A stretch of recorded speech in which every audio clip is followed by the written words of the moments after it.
data. Sending data. Sweet. Streaming on Twitch. Streaming on Facebook.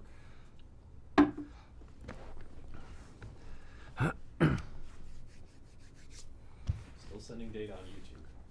We've got some people waiting in there too. They've said Okay. hello Streaming over on there. YouTube. There we Roll go. it.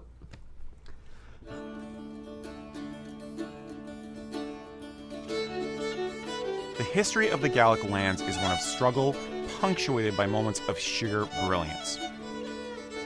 Tartan is Scotland's gift to the world, and it is your personal heritage story. Howdy, boys and girls. Welcome to Kilts and Culture. I'm Rocky. That mean mug is Eric. Chrome! I'm auditioning for Conan. Chrome to you too, buddy. Chrome! I have never prayed to you before. I have no tongue for you. Today, special treat from Steve Hoffman. We have the Glenallachie 2014 Speyside Single Malt Scotch. This is a single cask something. Can't read because I don't have my glasses on. But Pretty sure it's Scotch. We should be fine. No, I've had Glenallachie stuff before. Yeah. This is a special edition one that he brought us, so that's what I'm going to be enjoying on the show today. Cheers. So, sludge. Indeed. Marty, Yeah. how you doing, buddy? Oh, I'm doing great, Rocky. How are you Great. doing? I'd love to see you on camera there. Look at this. Yeah, You we're got Marty doing here? multiple things here. Ladies and gentlemen, it's Marty! Yes. I'll Yeah. be- Wait for Marty. I'll be the voice. Yes. What do we? What were the? I forget what they were. What were the notes up front that we had? Oh, the housekeeping. Housekeeping. notes. We got Yes. some housekeeping to do. Housekeeping. Flat cap update. Was Oh. our very first one. That's basically it. Yeah. Yeah. So flat cap update, because we had a bunch of people asking us about flat caps and where we are, because I was talking a lot about flat caps and doing tartan flat caps. Then I suddenly stopped talking about it. Short answer is we got real busy with kilt orders and we got backed up. And Mac, God bless him for as many hours as he's putting in. Basically, we haven't been able to continue the R&D for right now. We're blocking off time for the month of August. We're going to be playing around with it. We're going to be developing further. It is still coming. We're just not quite there yet. There's been a bit of a delay. So that's essentially the update. Is there, I think the first question was about weights, right? Yes, he's asking. Will we be able to pick between 13 and 16 ounce tartan? Yes. And 11. Basically, if we can get the cloth, we will be able to make hats out of it. That's the plan. Yep. Indeed. Yep. Okay. Just right now, too busy, getting kilts to people who bought kilts. Yeah. Go figure. Part of the perils of small business is essentially there was a huge shipment from the UK that got stuck in customs for about 4 weeks, which landed at the same time. Another huge order came through for the VFW, the Veterans of Foreign Wars. We did their tartan. It's theirs, not ours. We did not design it, but Correct. we are the ones making it Yes. for them. So we had a lot of work come through all at the same time, and then we had one kilt maker leave and move, and then another. We just hired 2 new kilt makers, so we're going through training, and it's just exhausting. Which is a good problem to have. Yes. It's cool to see the team growing. Yes. Unfortunately, it's at a time where we're trying to develop something, and then that thing takes the back seat. And believe me, I am more disappointed than anyone, because I want this to happen. I think people will be really primed and ready for hats come Agreed. fall anyway. Yeah. Agreed. So there's something to be said for timing like that. Yes. The idea of putting something wool, like other than something like this, on my head right now, does not appeal. Fair. I don't Fair. think I want a tartan flat cap in 100 degrees Fahrenheit. I'd still wear it. 42 degrees You suffer Celsius? for your art. You suffer for your Okay, art. fine. Well, yeah. 42 okay. degrees, no. And what is it? The UK or Germany hit a record high. Yeah. Oh, last Wales did. Wales hit 40 something. Yeah. Ooh, jeez. Yeah, it's nasty. Yeah, that's very It's bad. nasty. Okay. So sympathies to all y'all over there, by the way. Indeed. You reminded me, one last bit of housekeeping. We are trying to be more aggressive about putting blog entries up. And I do try to announce some of the articles on our Reddit. So check out the Kilts and Culture subreddit for updates on that. And I just put together some basic notes on the tartans for the various military branches and a mention of the VFW tartan. So if you are a service member or a veteran, you want to know if there's color meaning or when your tartan was registered or all that kind of stuff, check out the blog. Yes, and thank you for your service. Yeah. All right, Mr. Marty, what do we have for the first question there? First question is number 2, actually, from Drew Salmons, or Salmons, not sure. Hi, love your content. I am interested in getting a tartan, and I was curious if there was a tartan for salmons. I can trace my family back to 1630 in Bonhill, Dunbartonshire, Strathclyde in Scotland. I wasn't sure if there was any tartan that would be relevant. Sure. Yes, many and none. So salmons and or if it's from Strathclyde, it is a lower Scotland. Essentially, it's not the Highlands. It's over here. It's the lowlands. Yeah. Therefore, there aren't really as many named tartans for lowland families. However, there are district tartans. So was it Strathclyde? He said. I think we have an image of that. So pop up, bam, right there. There you go. Jordan on the spot, not Johnny on the spot. So this right here is the Strathclyde tartan. Very, very blue. Wonderful, beautiful. It's kind of a classic, honestly. It's easy Mac to match with stuff, yeah. Yeah, Mac has a kilt in that. I really like it. Yeah. So there are, when it comes to tartan associations and what you can or can't wear or things like, or how do you find a link? Start with your family tartan. Is there a tartan for salmons? Is there a tartan for your name, Mr. or Mrs. Viewer? Maybe not. And if there's not, do you know the district or the region of Scotland where your family came from? Mm-hmm. If you do, great. There very well may be a tartan for that.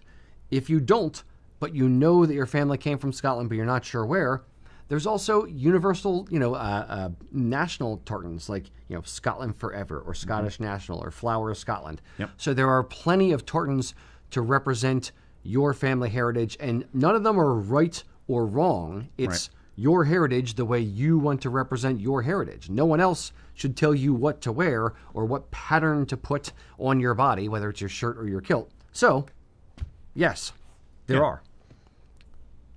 Eric. You didn't quite mention, but if you plugging your name into our database, there are one or two others out there, but I think ours is pretty darn good, if I do say so myself. Your name might get a hit for being a sept. That's the other. There are, especially through the 19th century, a lot of clans glommed onto certain names as official septs. So that's one way to see if you have a clan affiliation. Remember that any name in your family lineage, either side of your genealogy, could be a place to start. But yeah, I mean, as we often say, the clan tartans are not as old a tradition or timeless as people think. And you got tons and tons of options. In fact, most of us who start collecting kilts will have plenty of tartans that are not a clan tartan because we like the variety and it's fun. When you're mentioning some of the options, my brain went to Glen Affric. Oh yeah, or the correct reproduction of the Culloden tartan. If you want something that has a historical feel to it, those are fantastic. Yep. So agreed. Yeah. Oh, speaking of tartans, we forgot to say what are we wearing? That didn't just blow out the mic. You're fine. Sorry, Jordan. Sorry, I'm very sorry. Jordan. So, what are you wearing today? Nordic Heritage. Eric is wearing the Nordic Heritage tartan. Skål, everybody. And I am wearing the brand spanking new melting pot tartan. Ta-da. A little more on that middle of the show. Yep. So, yes. All right. Very good. Marty. Yeah. What else? What do we have for question number 2, 3, 7, whatever? Wherever we are. Yeah. Celtic 2000 asked, what is the best way to sit on a bar stool in a kilt? When I try, I am concerned that my pleats will be wrinkled. Good point. Yeah, sitting in a kilt is often a challenge. Now, a couple things I'll point out. If it is a cotton kilt or an acrylic kilt, there may be more wrinkling involved than a wool kilt, or than a polyester type kilt, because poly tends to resist blend wrinkles. Or canvas, like if it's a utility kilt, that stuff. Canvas, generally speaking, cotton will wrinkle more. Yeah, exactly. Polyester won't wrinkle as much. That's why the cotton poly for like dockers and things like that. So depending on the type of kilt, you may be worrying too much. Wool can wrinkle if you're sitting on it for an extended period of time, but just short trips or, get up, get down, get up, get down. 911's a joke, and never mind. Sorry. All right. Public Enemy, 1992 rap joke inserted there. But if you're moving around a lot and you're not just sitting still in one spot, like in a car for a 6-hour car ride, right? But you're moving around at a pub or at a bar or whatever, then it won't be as much of a problem as far as the wrinkles itself. Now, how do you sit? I'll let you start on that. In a kilt on a stool, on a bar stool. You basically sit on your arse. Yes. on the kilt. Do not drape the kilt over the back of the stool, please. Even if you are wearing underwear, just don't, please. It's not aesthetic looking. It's going to imply, again, whether you're regimental or not, it's going to imply to people that your bare butt is on the bar stool. That's and nasty. It feels kind of nasty, even Yeah. if their perception is wrong. And what we're talking about, just to be clear, when you're sitting on, bar stool up high, no back. So no back on the bar stool. An actual stool. An actual stool.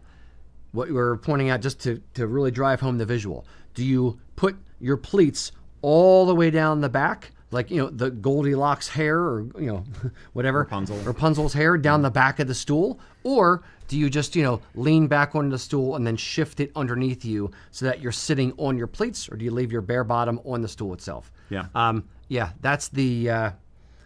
especially if it's a sweaty day, even if you have underwear on, if it's a sweaty day, you're sweating down the back of your legs and stuff. It's gross. It's gross. And people are going to imagine the possibility of there being stool on the stool, and we don't want that. Good night, everybody. I like perching on a bar stool also, especially if I'm at a bar and you have the bar, if you have the brass rail, and just kind of like just leaning against the kind of the side of the stool. One cheek.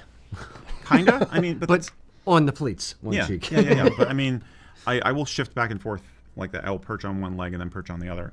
I very rarely just sit, hunkered down, centered on a bar stool in a kilt.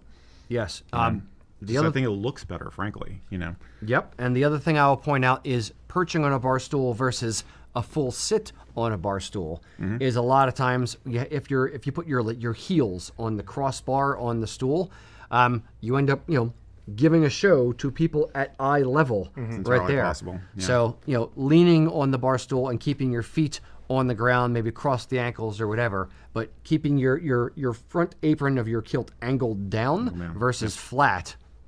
Right. You may be saving some eyeballs. Yep. So don't worry about the wrinkles. Yeah, indeed. It's much more hygienic to do it where you're sitting on the actual pleat. And again, the wrinkles won't really happen, and they're behind you. You can't see them anyway. Don't worry about it. And when you get home, you just hang the kilt up, and you maybe either steam it out or a light ironing. Once the kilt pleats are set in, it doesn't take a lot to re-iron them or to kind of neaten them up. So I wouldn't worry about it too much. And a lot of times the wrinkles will like hang out overnight anyway. I think the obvious answer is don't stay on the stool. Walk around, mingle, dance. Dance like no one's watching. Yeah. Dance like all the ladies be watching. Indeed. They may be. You're wearing a kilt. Exactly. Absolutely. I hope that helps. All right, Mr. Marty, we're cooking along here today. Yeah, I know. We're moving at a clip. It's the caffeine. It is. We just get. This is my 40 ounces of coffee. Joshua is asking, my fiance and I are going to Ireland and Scotland for a honeymoon, May 28th through June 11th, 2027. What are some of your suggestions for things to do that are more local and less touristy? And follow-up, do you have any sources about traveling to Ireland and Scotland that you recommend? Books, podcasts, social media page, etc. So, going overseas, you said May 28th to June 11th? Yeah. Okay, so not height of tourist season, but not winter. Yeah. So Pretty good. Pretty ideal. yeah, late spring. Okay, early summer. I hate the date. Change your wedding date. It's all got to change. No, for everybody else who's watching. I'm going to start with this. I am very, very much an advocate of going to do touristy things in a non-tourist season. So if you're going to Scotland and you don't have a date set, I freaking love going in January. I 2 years ago or last year, I forget when it was, a little while ago, I went in the summer and hated every second of it, because usually when I go across, it's for a trade show in January. So that's the time. And when I go to Stirling Castle or I go to any of the touristy things you want to do or whatever, it's fine. Walking down the Royal Mile, it's fine. There's really, it's just a normal amount of people. When you go in the summer, you're mobbed. It is a different experience altogether when you have that many people, when you're waiting in line, when you're doing all of it. So if you haven't booked a trip, I know you guys have, but if the other person watching, everybody else watching, hasn't booked a trip yet, winter, do it. It's great. Now, if you have booked a trip and you're going, during a medium tourist season or high tourist season, Okay. we'll start with some touristy things and then some non-touristy things. If you're going to do touristy stuff, do it first thing in the day. Yep. So, get out of bed, put yourself on a regular schedule. Can be a little bit difficult with the jet lag and all that. Oh, yeah, but, for sure. get your breakfast, go out and do the touristy things as soon as the location opens. So if you're going to Edinburgh Castle, and I don't know, they open at 9:30 or 9 o'clock in the morning, whatever it is, be at the gates at 9 o'clock. Get ready to go in because there's less people there doing the thing versus the height of everybody else, and you're packed in like cattle trying to wander through the halls, or going to a museum and you're wandering through and all the other people there. When it's just you and the thing with less people, it's more emotional. It puts a bigger imprint on. Well, yeah, you're able to me. focus on. You're not distracted. You're not overwhelmed sensorially. Excuse me, and you can focus on the stuff you're there to actually see. Yeah, and you can actually see it because there aren't people in the way. Yeah. Are you going? Still? You got no. Go ahead. I was gonna say, yeah, totally. I mean, go off season when you can. As for the research part, there's plenty of travel guides out there.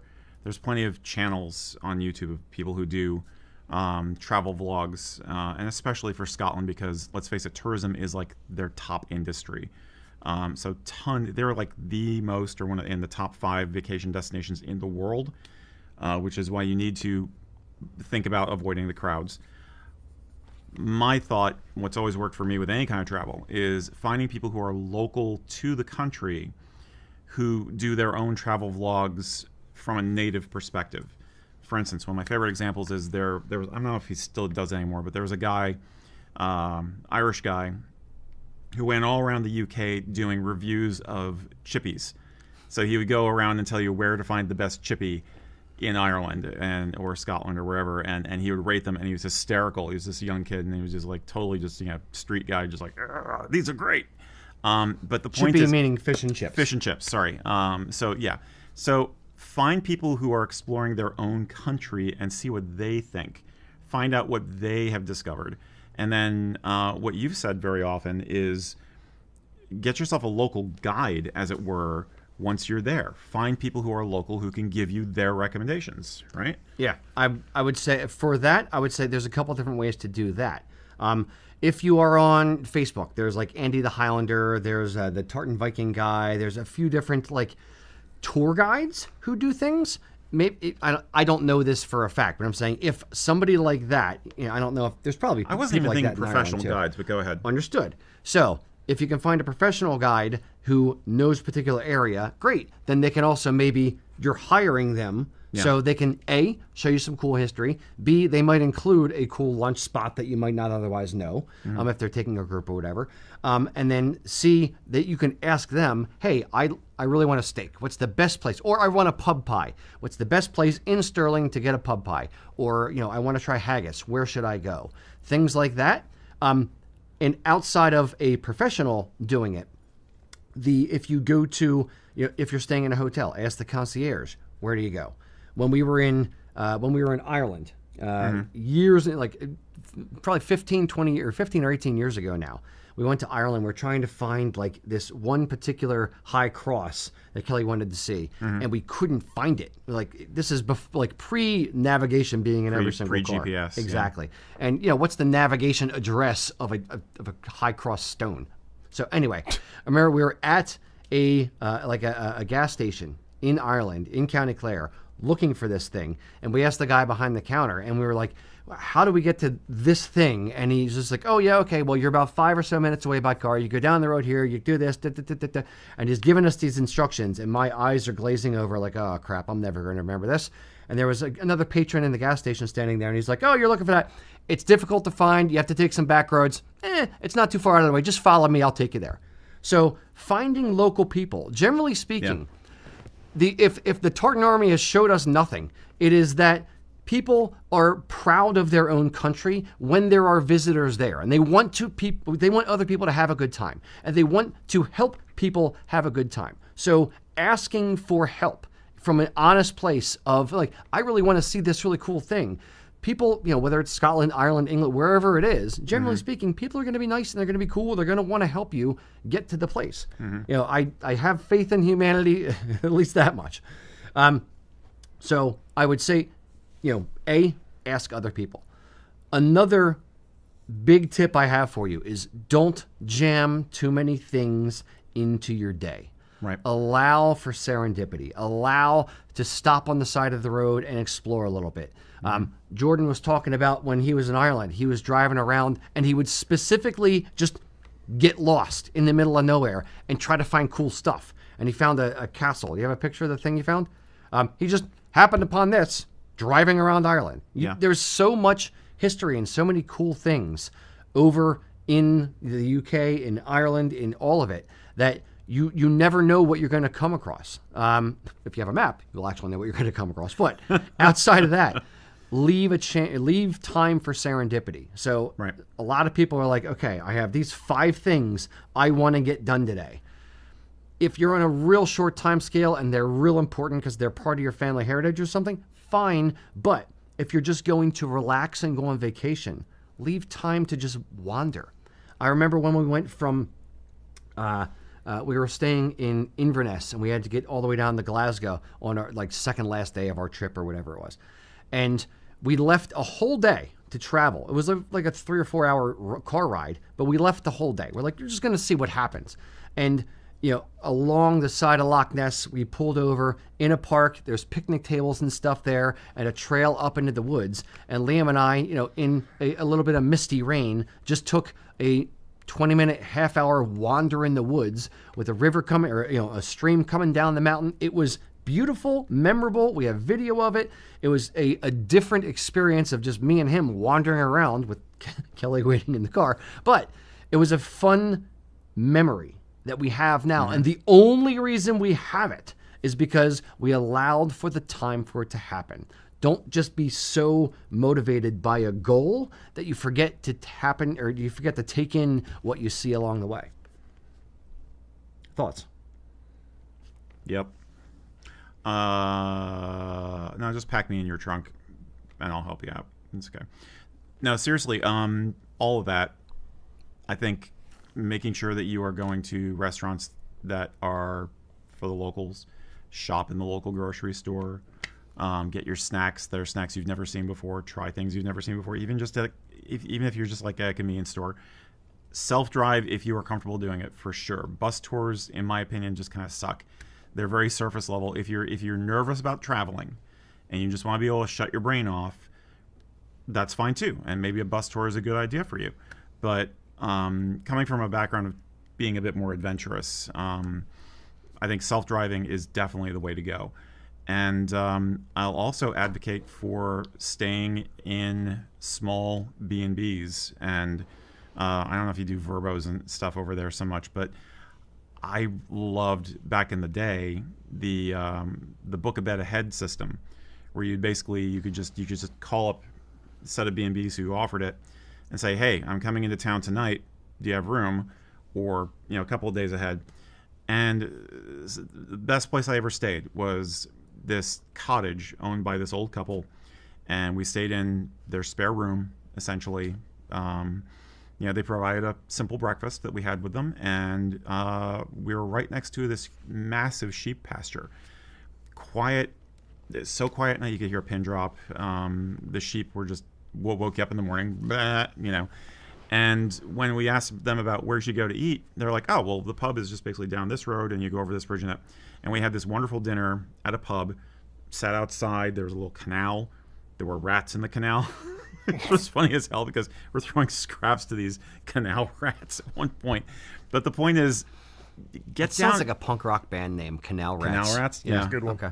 The levies. The point, get down and dirty. Get out of the commercial system. Get out of the corporate system. Get out of the hotel. Go hang out with the rats. All right. No, it's- I'm serious, though. I'm serious. I know. Have an experience where you're actually interacting with people who are not there just to take your money. You know, I will point out that we stayed at a bed and breakfast once, and bed and breakfasts to me are kind of, it depends on the person renting the bed and breakfast, not the host. It depends on you as an individual and how you like to travel. Yeah. So we did it once on our first trip, and we found it a little weird that it was just like, okay, well, you know, we'd like you to be in by this time at night, and breakfast will be at this time in the morning, and it was a bit more structured and like parental than I would want, especially in my late 20s, early 30s when we went on that particular one. So it can be very good if that's your style, similar to they're all how, different. Agreed. Everybody runs theirs differently. Agreed. So. And I'm saying even for like a bus tour, it's in my mind, like if you're the type of person who loves cruises and wants that structure and here's your events, here's the things you're doing, just give us your check and you know it's all taken care of, then a bus tour and that kind of structured tour can make sense. Yeah. If you want some more adventure, then I would say 100% rent a car, 100% try a bed and breakfast, try some, you know, smaller hotels or whatever, try local stuff, but it's not nearly as having done it. It's not nearly as scary driving in the UK. Okay, as I thought it was going to be. Breakfasts aren't nearly as scary. No. They're still scary. Youth hostels can be scary. That's fair. Youth hostels are actually awesome too, though. Yeah, but it's all about experiencing the actual culture, not just the touristy things. That said, touristy things are fine to do as well. They are touristy things for a reason. Edinburgh Castle is a tourist spot for a reason. It's cool and people want to see the history bits. Yeah. But a good vacation in my mind is a balance between history bits and touristy things and then saying, okay, but this is what people actually live like today and this is the things that people actually do today. Yeah, I would say if I were going for, like, let's say I had a whole 2 weeks, I would plan the more adventurous stuff towards the beginning. Hiking, you know, try, you know, I don't know if you can rent tents and stuff. It just occurred to me, but there are people who will take their gear and will just do a hiking tour of Scotland. But start off with the more rough and tumbles first, and then as you start to get a little more fatigued, or you want to relax towards the end, then have the hotel stays towards the end of the visit, so you can pamper yourself a little bit more. I would do the rustic stuff first and the city stuff at the end.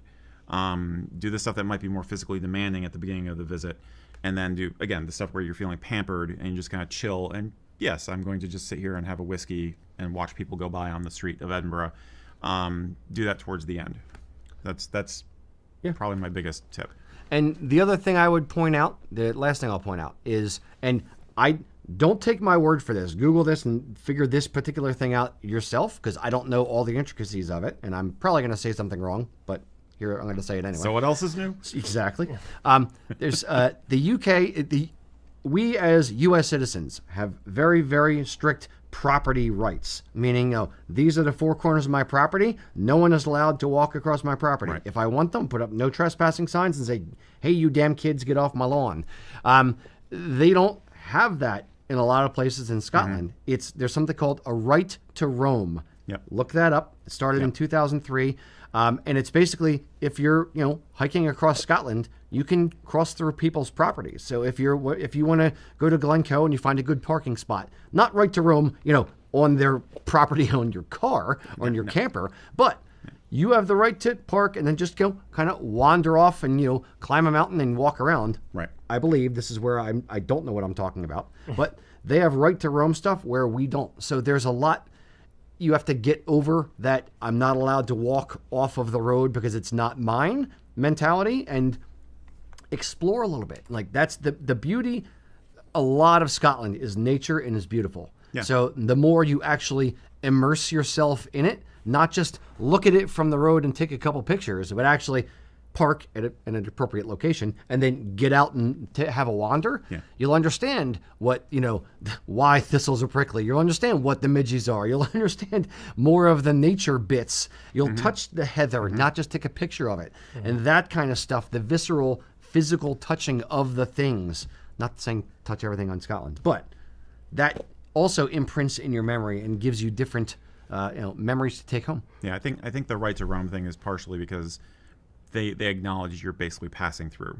somebody's backyard or the back acreage of their property is not the interesting bit. You're on your way to that landmark over there, or you're on your way to go climb that hill. So absolutely do the hill walking thing. And he just made me think of something else. Is if you're a history nut, I highly recommend approaching historic castles and stuff from a weird angle on foot, so you can get a perspective of what it would have been like to actually be in a conflict surrounding that castle. When we visited England, I made a point of climbing up the embankments of Sarum, which is an old, Iron Age hill fort, and it's like I want to know what it would be actually like to try and run at this thing and imagine that there are actually wooden palisades at the top of this hillock, and what it would be like to get probably killed. But and it was great. So I was like, my wife went up the main path and I was like, I'm gonna go over here and go up through the brambles, and she's like, okay, whatever. But it was great. It was like a raw experience. You know what I mean? And if you have an imagination, if you're a history nut like me, it can be a really cool way just to get a sense of like, this is real. Stuff actually went down here. And it's just like it puts yourself in the mindset. Put yourself in the mindset as best you can. Now, I will say that be aware that not every place you can do that. You're allowed to do that. No, I know. We were in, I know. I think it was York, and they had Can't do it everywhere. Yeah, they had a big not castle, but like a big tower in the center with a dirt mound going up to it. Mm-hmm. And there were signs all around. Do not climb on the freaking dirt mound. I know. And people doing it anyway, but you're not supposed to. So I'm not saying break the law. Agreed. That's what I'm underlining. The fact that you're not saying that. Respect the historical things that you are viewing. You have to approach it with respect. Yes. Yeah. Don't wreck it, right. so other people can enjoy it a million years from now. But I think the point is the infrastructure we're used to for most of human history didn't exist. So the more you can remove yourself from that, the more you can have a really memorable experience. Yep. Now, this I learned from my uncle, the archaeologist in Arizona, where we'd talk about some of the fortifications down there. I was like, can you imagine what it'd be like to just, try and walk up this hill with guys flinging arrows and stones at you? Yeah. So anyway, I'm rambling. I'm going to give one more odd one I just thought of. Don't just take pictures. Take video. Even if it's 10-second video of you, kind of like looking around while you're at a spot, while you're looking at the thing. So many people, when they're at an event, they'll sit there and they'll take pictures, of the thing and just be done with it. And then later on, you're trying to remember, I think this was when we were here. What was this landscape look like? But if you're standing at a marker that says you're at Ben Nevis and this is the highest point in Scotland, and if you're walking around, even if you just stopped and you walk around and do a 360, talk on the video about the things that you're seeing, the things that you're smelling, the things that you're hearing, in the surroundings while you are in the surroundings. So that way, later on, you can relive that moment a little bit better, not just through a photo. And you're bringing other people into that moment with you when you're showing that video to your friends. I get that. I would also advise the opposite. Going back to what you said about, no, seriously, what you said about just put the damn phone down, not over planning your day. Yeah. Going about not over structuring your day and having some random time just to chillax and explore at a slow pace. Give your mind a chance to relax, and you can form memories. Put the damn phone down. I don't have any photos of those cute little canal rats I was talking about outside the pub that one night, but I remember it vividly. I can remember the view out that window from that cottage I stayed in. I don't have any photos of it, but it's locked into my brain because I took the time to make a note of it. So fair. Yeah. Just go into it with all your senses open. Yeah, and live in the moment, 100%. Yeah, and eat in the moment. yes. Enjoy the local cuisine, and enjoy time with your bride. Enjoy your honeymoon. Mr. Marty. Yeah. It's almost like what do we got for the next question? From Dank Dan, the token vet. I'm a Navy veteran. Token as in not token. Token. I see. Yeah, Tokin. Okay. He likes marijuana. I'm a Navy veteran, former submarine. What was your first clue, Marty? Reading Dank. Okay, and then token, and then vet. I'm a Navy veteran, former submariner. I ordered the U.S. So he's Navy. Crazy. Absolutely. All I ordered the submariners U.S. are crazy. Navy tartan and want to incorporate my time on subs by using my warfare designation pin as my kilt pin. These pins are horizontal and not typically vertical, as is usually used in kilt pins. What are your thoughts on horizontal versus vertical pins? Horizontal versus vertical pins for kilt pin. Okay, so the Submariner pin, Jordan, I think we have a photo of the pins that this gent is talking about. Yeah. This is the pin that, it's a military pin. I'm not suggesting anyone else go get it unless you, served on a submarine. So, yes, he's saying it's horizontal, it's not vertical. Those look like, waves and fish and stuff, and then the dolphins, and then there's a like Chinese New Year's dragon looking they're dolphins. heraldic. It's basically heraldry type dolphins. Yeah, and then the submarine coming at you in the center there. Okay, so could you wear this pin vertically on the kilt? Could you? Yes. I would say look at that. no. No, not so much. Yeah, it's Thank you, Jordan. That's very helpful. okay. So all right, take that off. Now, if there is a pin, specifically military, because it's, they're given for a reason, that is meant to be worn horizontal, I agree. I would not wear that vertically. I would not flip it 90 degrees. Or even 45 degrees. I wouldn't even do that. Yeah, no, it feels like weirdly disrespectful or... Not even that. It just looks odd. Yeah, and the you're design using it is as a so plaything. very clearly supposed to be, in a like on a tunic or as a cap badge or whatever. So it's just Yeah. Now, I will break my rule minorly and say, depending on the width of the pin, it might look okay horizontal. But I would probably pair it with another vertical pin. So if I had like a plain sword kilt pin, it literally just a T. A simple one. Yeah. And I put that like above it. As long as it's, let's say, 2 inches or less. If it's like 3 inches, 4 inches, it's getting too wide. I would it's a not. little too awkward. Yeah, it's too much, too wide. But if it's 2 inches or less, I think it would be okay, and I would probably put it like above another pin on my leg. That's how I would break it. That's how I would wear it. Yeah. Thoughts? Same. Although if you were just going to wear just that alone, it would look better in my opinion if you wear it a little higher, like in the 19th century when they actually were using the pins as a closure. Especially like pre-hip strap days. Consider wearing it higher up, more on your thigh. If you look at vintage photos from the Victorian Edwardian age, you'll see round kilt pins very often, and they're up here sort of on the thigh, not down here a few inches from the bottom edge of the kilt. I think it would look more graceful that way. That's my thought. Yeah, and I will also point out that, you can see kind of how we're sitting here. Here is the edge of my kilt, right here, and here is the edge of my sporran as I am sitting.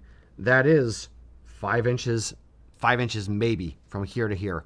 So having a 4-inch kilt pin across that whole area that'd be ridiculous. Would be crazy. So 2 inches wide, again, that would fit there and not like hold my kilt flat or.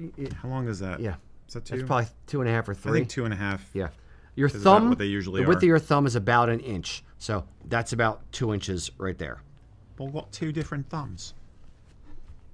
Well, then you should know what the width of your thumb is. You should measure those. Right. Okay. Anyway. I'm a mutant. Yeah. So basically, let it be its own thing, like that. Yeah.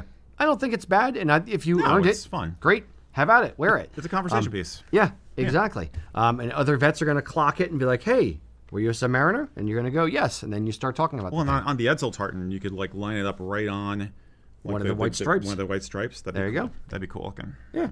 Marty. We've got a couple of. Someone clarified they pronounce it submariner instead of submariner. Really? Thank you. Yeah, according to this one guy, Thank you. I've not vetted it any further, but we have several Vetted. admittedly crazy submariners in the comments that are all kind of agreeing. Like, we're gonna see it. We're gonna see it. It'll be a good conversation piece. So, yeah.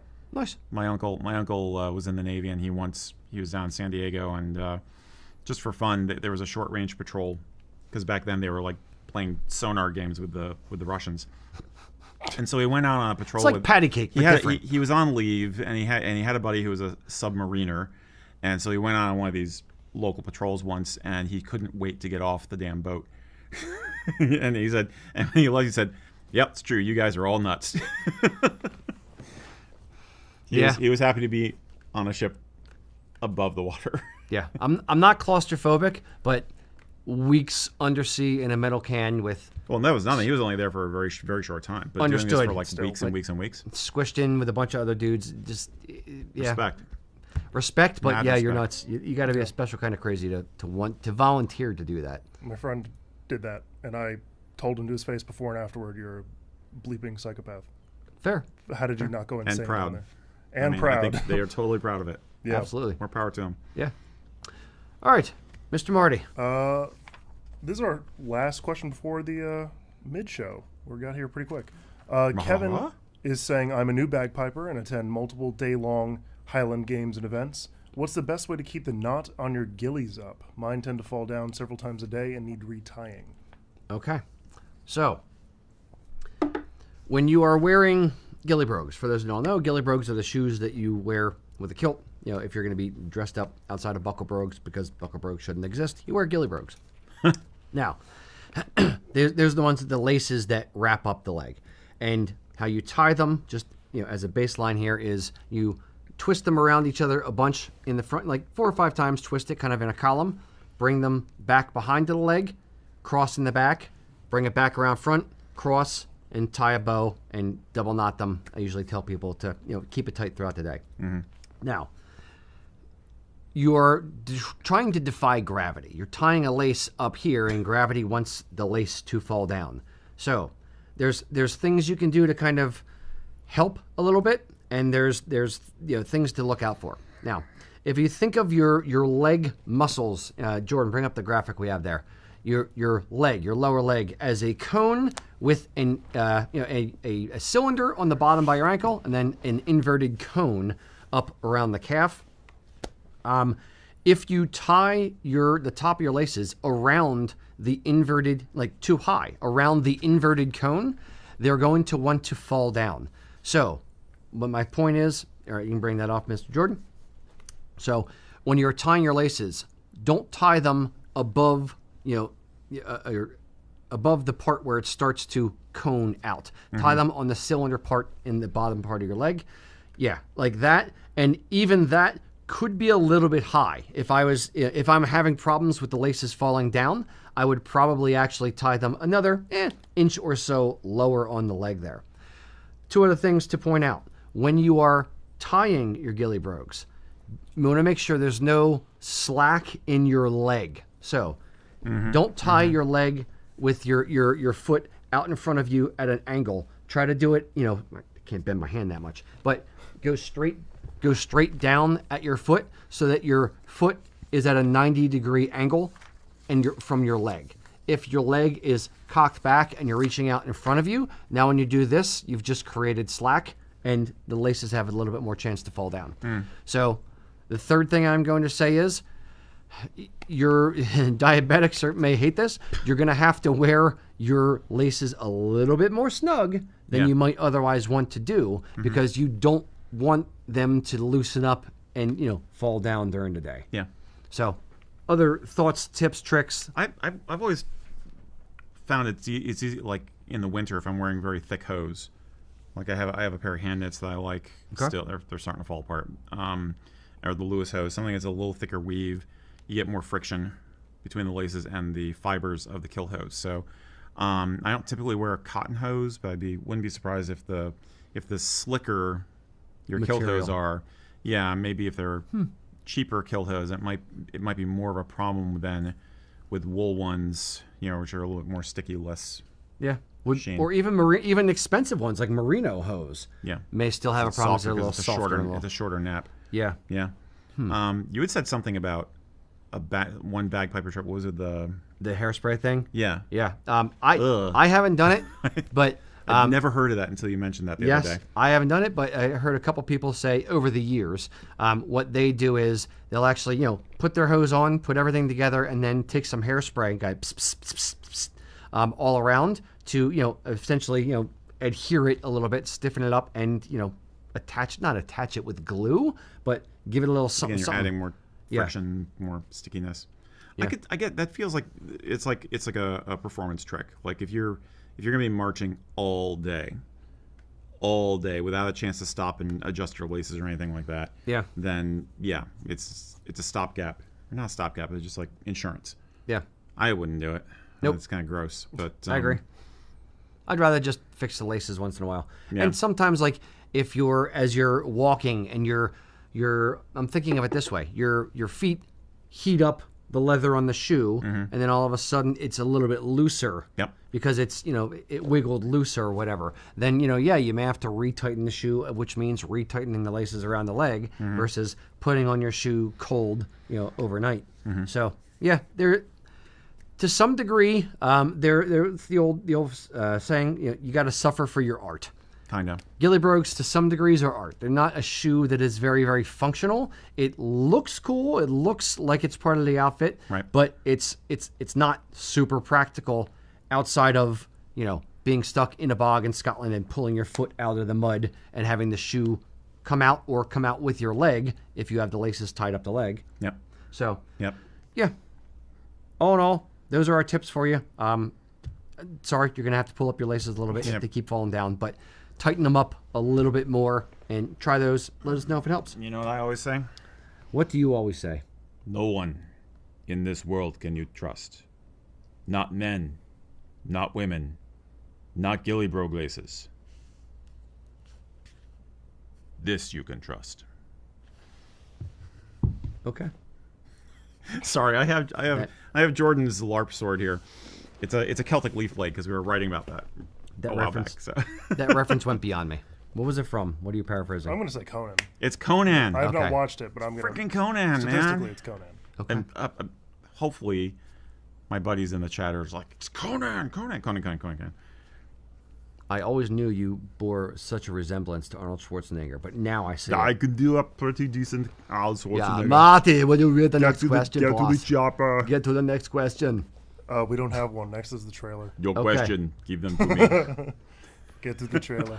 All right, boys and girls, for those who don't know, we released our last, very, very last, some say best, not me. Others, I'm saying other people said it, not me. Anyway, some say best of our America's 250th tartan collection. Our very, very last one is the melting pot tartan, and here's the commercial. There's an essential truth about tartan. Every thread matters. Take away one color, one line, and the whole design changes. That's America too. A living tapestry woven from countless stories. For hundreds of years, people have crossed oceans, endured hardship, and risked everything for the chance to build a life here. They came from every corner of the globe, seeking freedom, opportunity, and the American dream. They cleared forests and built railroads, worked the mines, the mills, farms, and factories, raised families, and built communities. Whether they arrived 300 years ago or just last week, every one of them brought something new. Language and art, music and food, philosophy and traditions. None of it weakened America. Each new thread made this country stronger and brighter, more creative, more vibrant. Some call America a melting pot, others a salad bowl, a mosaic, or a quilt. Different names for the same remarkable idea. People from everywhere woven together into one nation. Yes, the American story is filled with struggles, sacrifice, and injustice. But it's also a story of hope. Because optimism is America's birthright. Our melting pot tartan celebrates this great American experiment and the belief that our best days are still ahead. This design honors the contributions of all nationalities by blending every color of the rainbow into one timeless set. Woven in every stripe is a simple belief. Our country, like a tartan, is strongest when every thread works together. America is not beautiful despite our differences. America is beautiful because of them. No matter where your family came from or when they arrived, you are part of this story of America, this story of the melting pot.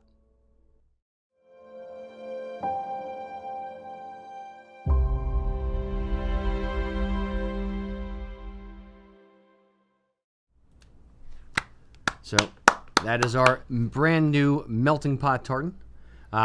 This one was another one of those abstract ones where It was hard. yeah, It was yeah, super hard. I knew the things I wanted to do, and I knew how hard it was going to be, and I hate prior Rocky from 2 years ago for thinking up these difficult concepts to make tartans for. Landscapes are easy. Yes, Landmarks are easy. yes, comedy is hard. Comedy is hard. Yeah. No, it's we went through how many permutations of ideas for Six or melting seven, pot. something like that. You know, we It had was a one lot. where It was a we lot. went like on the nose, like black and red actual melting pot, but then we thought like witch's cauldron. This looks like death. It was very metal. Yes, This it was very, very It was metal. not. Yeah. But so we kind of settled on the idea of how do we incorporate all the nationalities, all the colors, all the creeds, all the religions, all the whatevers, Right. Into this salad bowl mixture.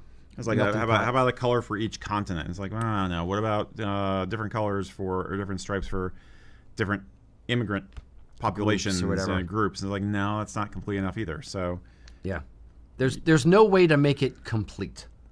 Period. Which is a there's good no way thing. there's no way to tell the entire story of America and all the different groups that have actually contributed in a 3-minute marketing video about a particular tartan. yeah. Or the description itself, because I mean, usually we'd have there'll be a section with the write up where it's saying and we make a decision that okay, this line represents this line represents that. No, it's all just a vibe with this one. Yeah. So we kind of settled on the concept of using essentially the rainbow of colors, one of each of the major colors in the design to represent all the different flags of all the different countries. That's the best way to kind of incorporate all of it. And then we added black and white for a bit of contrast. And for a very, very, and then come up with a good design using every color of the rainbow is a difficult challenge in its own right. Yeah.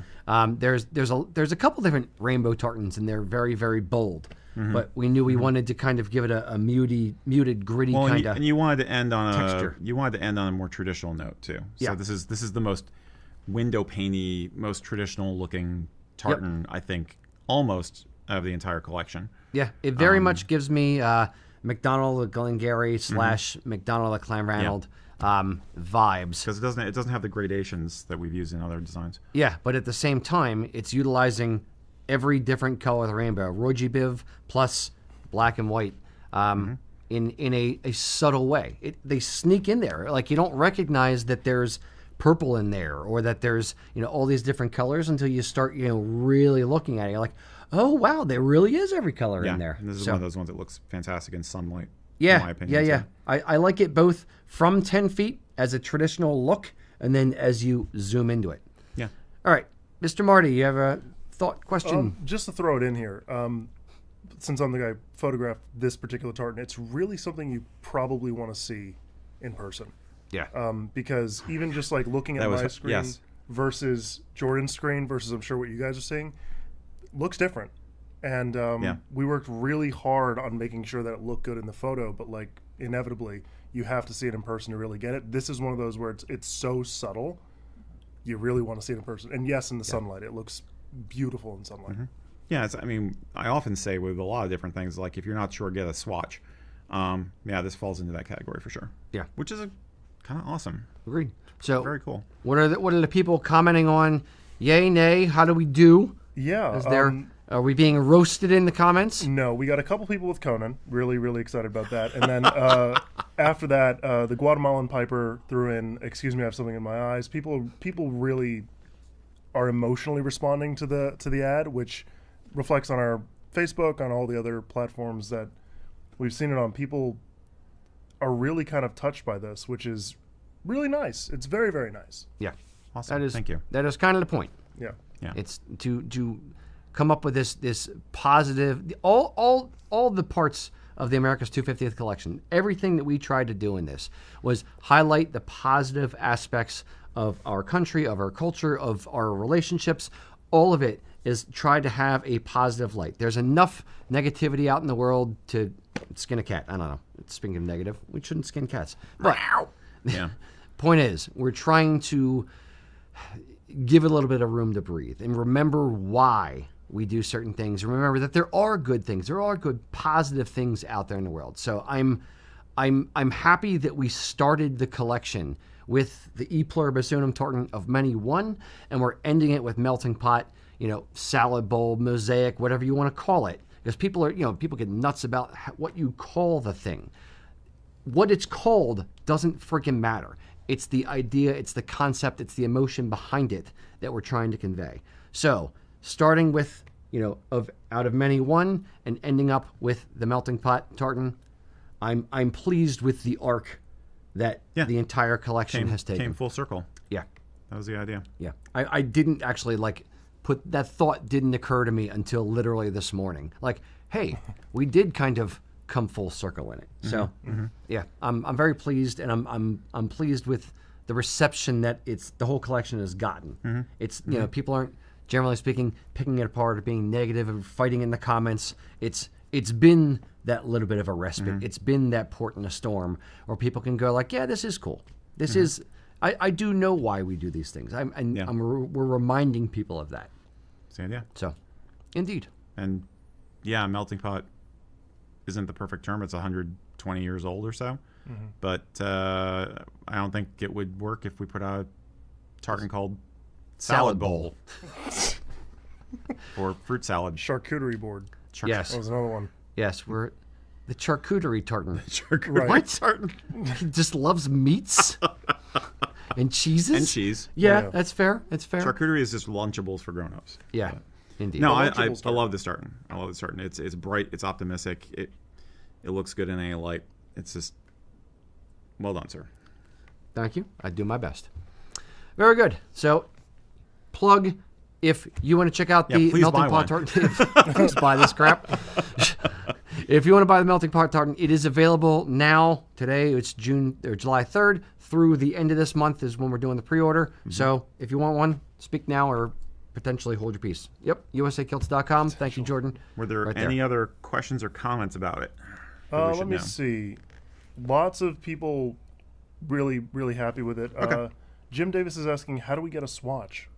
On the website, we actually sell swatches of the tartan on the website. Yep. So go to usakilts.com, just type in the word swatch, SWATCH, and then you're going to click on 13 to 16 ounce wool, pick the tartan from the tartan gallery that we have there, and then we'll send you a swatch. And then one last question from Earl Elf is this in PV? Is it available in PV? No. Unfortunately, with a lot of the tartans that we're doing in the America's 250th collection, we're using some pretty different colors. It's not like just the standard bottle green, navy, scarlet red, bright yellow. We're using some very nuanced, very muted, very subtle colors. And the color palette available in polyviscose is not nearly as broad as what House of Edgar has in 13-ounce yarns. So, generally speaking, there's only like 3 or 4 of the 13 that we've done in polyviscose. We're also reserving the PV for the ones that perform well in wool. So if the tartan doesn't, capitalistically speaking, if the tartan doesn't sell well in wool, I have no disillusions it's going to sell well in PV, so I wouldn't risk that amount of money to bring it out in PV. We're just going to, leave it in wool for the vast majority of these. But if it does sell well, then there's incentive to maybe we invest in getting special thread done just for us. But that's business. Yep, indeed. All right, Mr. Marty. Yep. Next question, pretty please. So moving on, Robert has a question about the Tartan Army. With the recent visit of the Tartan Army, do you think kilt wearing will become more popular, or do you think you will just see more traffic cones on statues? I'm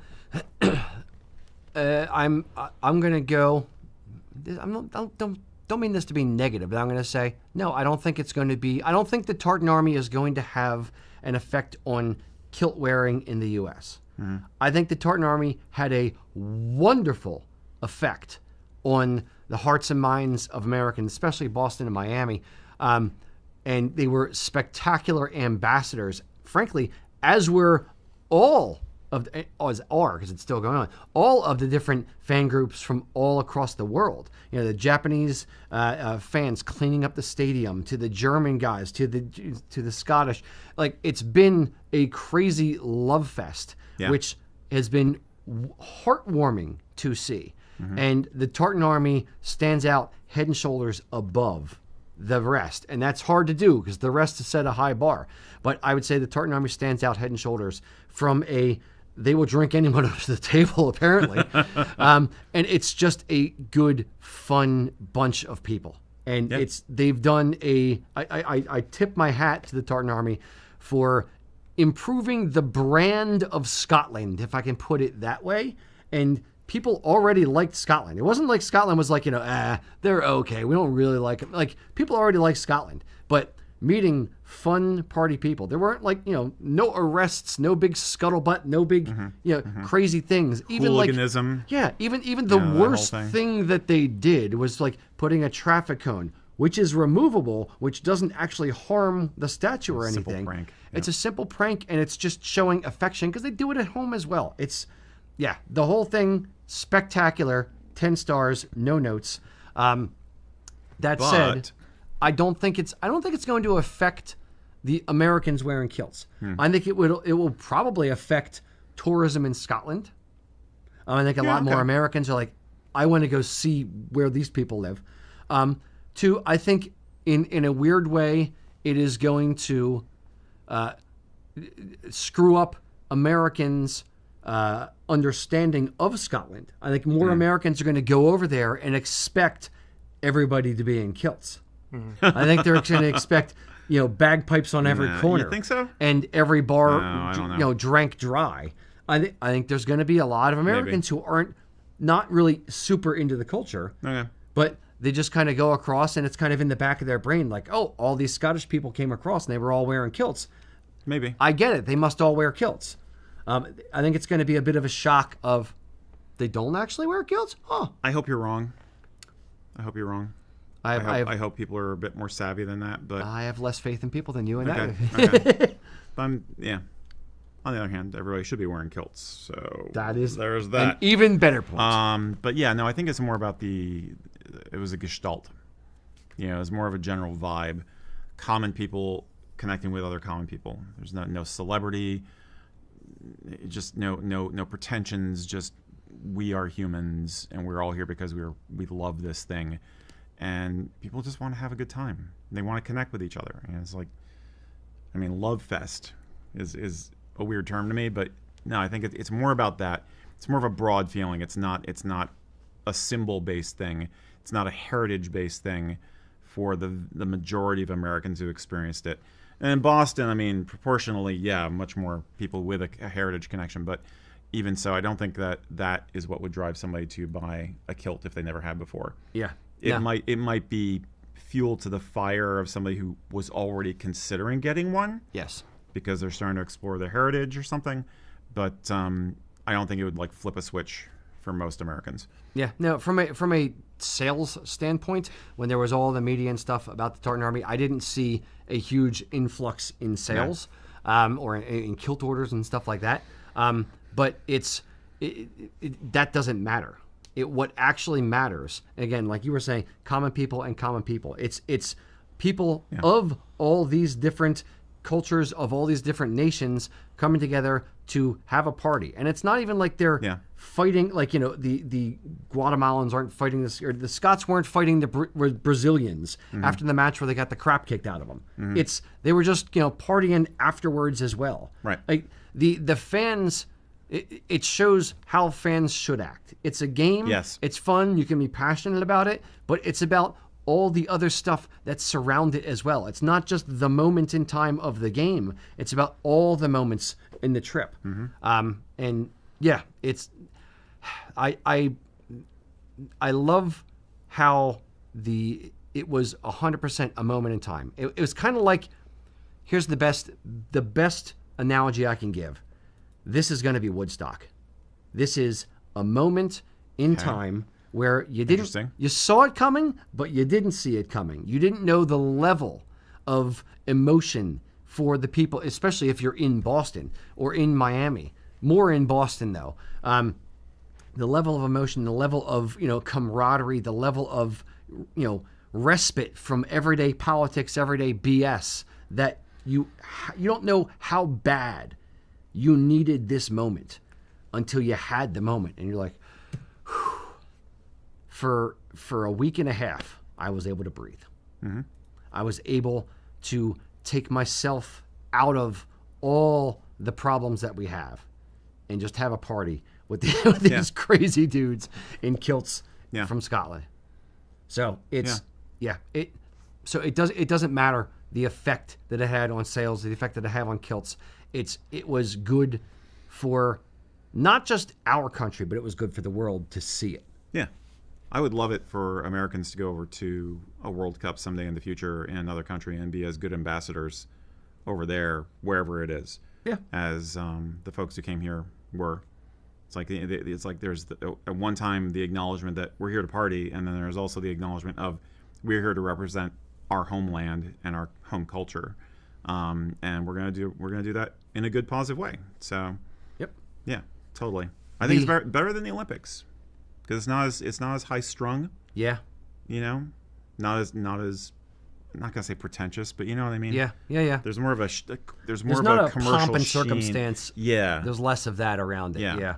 It's because it's around one sport. Yeah. Yeah. I will give one small footnote to this whole thing. Okay. The football note. I was I spent a little bit of time with my buddy Sean, who's from Scotland, Sean the vlogger, and we were in an Uber down in Philly. And he gave me a factoid. He said, there is a no bag policy in stadiums.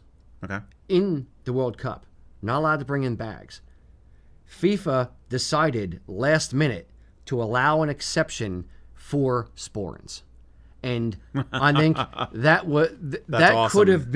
could have been ruining a whole big experience that the Scottish fans would have had. So I will tip my hat to FIFA for recognizing we're about to be the bad. Are we the baddies? Yeah, we're about to be the bad guys. A lot of people say FIFA is the baddies. A lot of people really have issues with FIFA for fair point. Of a lot of reasons. But still, I think they averted a disaster PR-wise by allowing the Scots to wear sporrans into the stadium. And again, zero issues. It all went off as best as it could. So, cheers. Again, wonderful, wonderful experience. 10 out of 10, no notes. All right, Mr. Marty. Yeah. On to the next question. Yes. And now the hard one. James and Simon have that was both the easy asked, one. Yeah, have asked, what's the deal with the uniform of the Tartan Army? During the World Cup, they seem to wear very casual, even over-the-top kilt wear. Yeah. Is this a good or bad example for Americans to follow, especially if traveling to Scotland? And, this is the hard part, what's to stop a fun-loving American from wearing a Hawaiian shirt with a kilt? As Simon says that he saw the Tartan Army doing that sort of thing. Okay. So what's to stop? What's to stop? Common sense. Common sense and dignity. This is not to say the Tartan Army is undignified. We're gonna illustrate this. I will say this: the vast majority of videos I saw of Tartan Army were football, soccer top for us American fans. Yeah. So football top with kilt. Right. Full stop. Yeah, so, there we go. Yeah, there exactly. You go. So this is the uniform of the Tartan Army, is wearing a jersey with a kilt. Notice it doesn't have to match.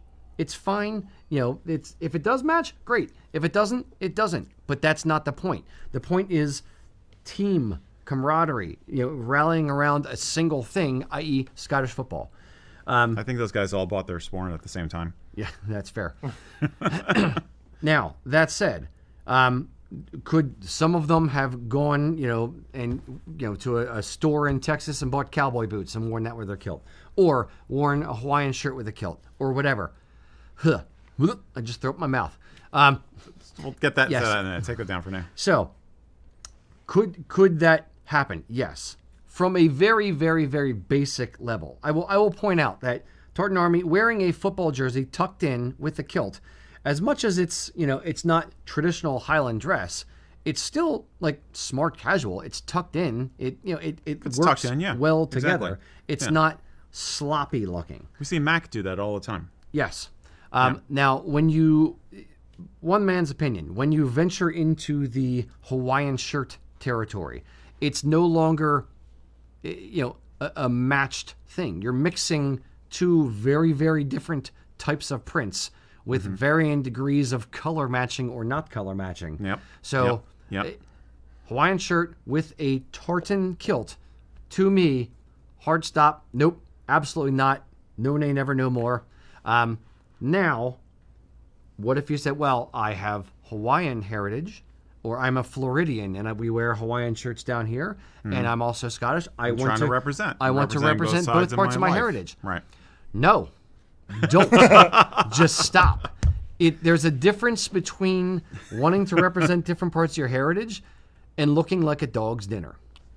It's that blobular round shapes versus gridular of tartan conflict problem again, which you run into a lot. You know what I mean? Yeah.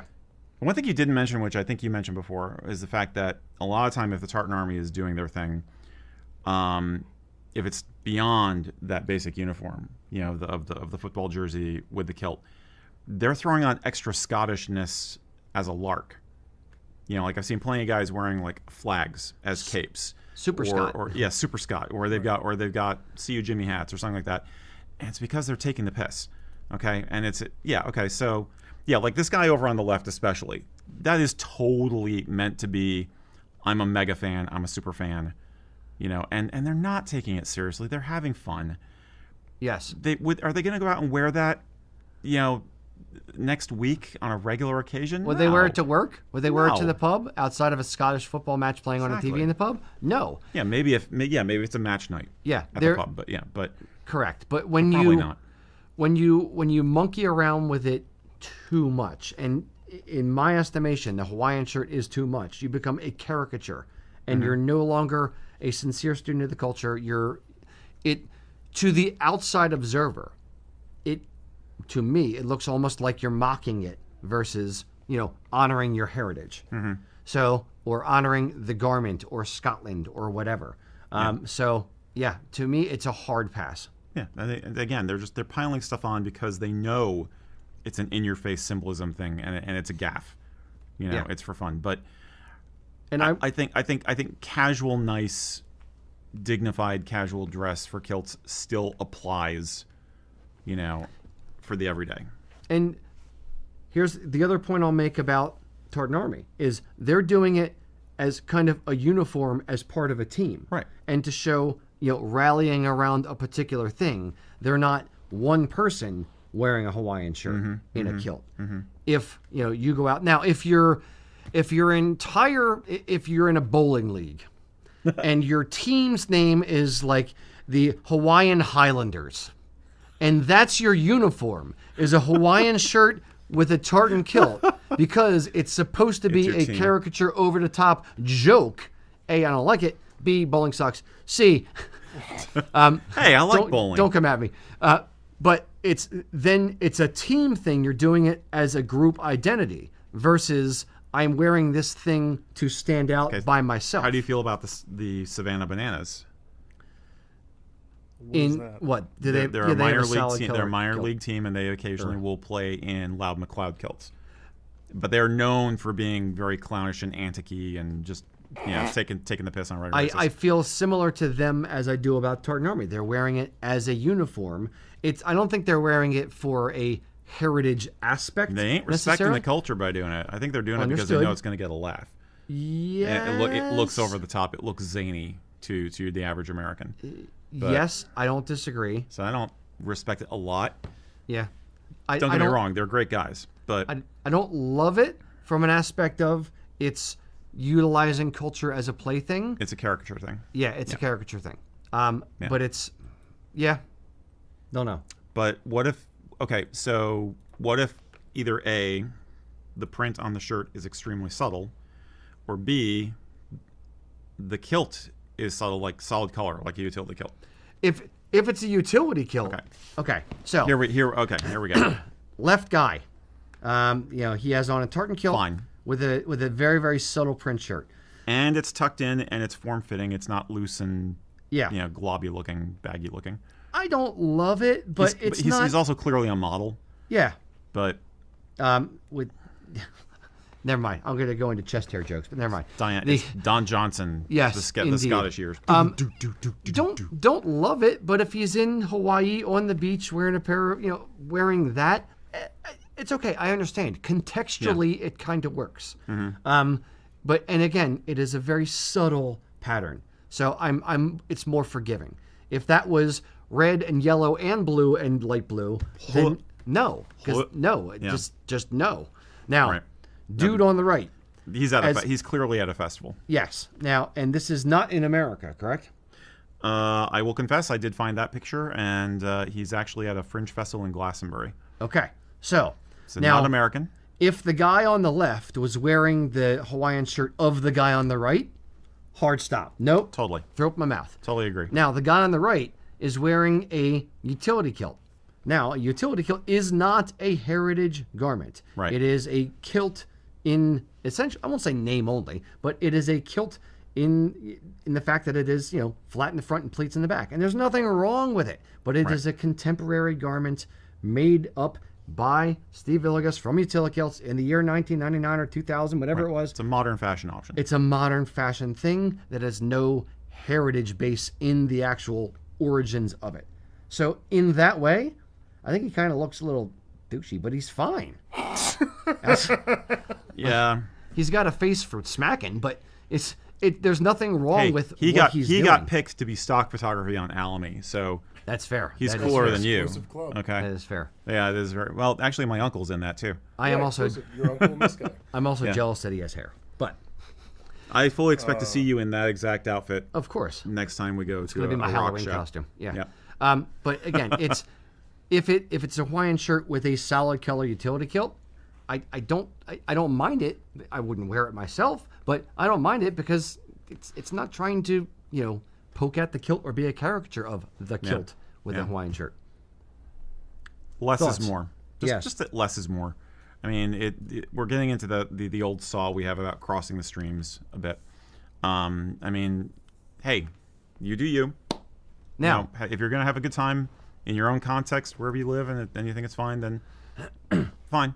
But I wouldn't. we've dived deep into the Hawaiian shirt thing. Right? Let's address the first part of the question. Okay. You're in Scotland. You want to wear a kilt.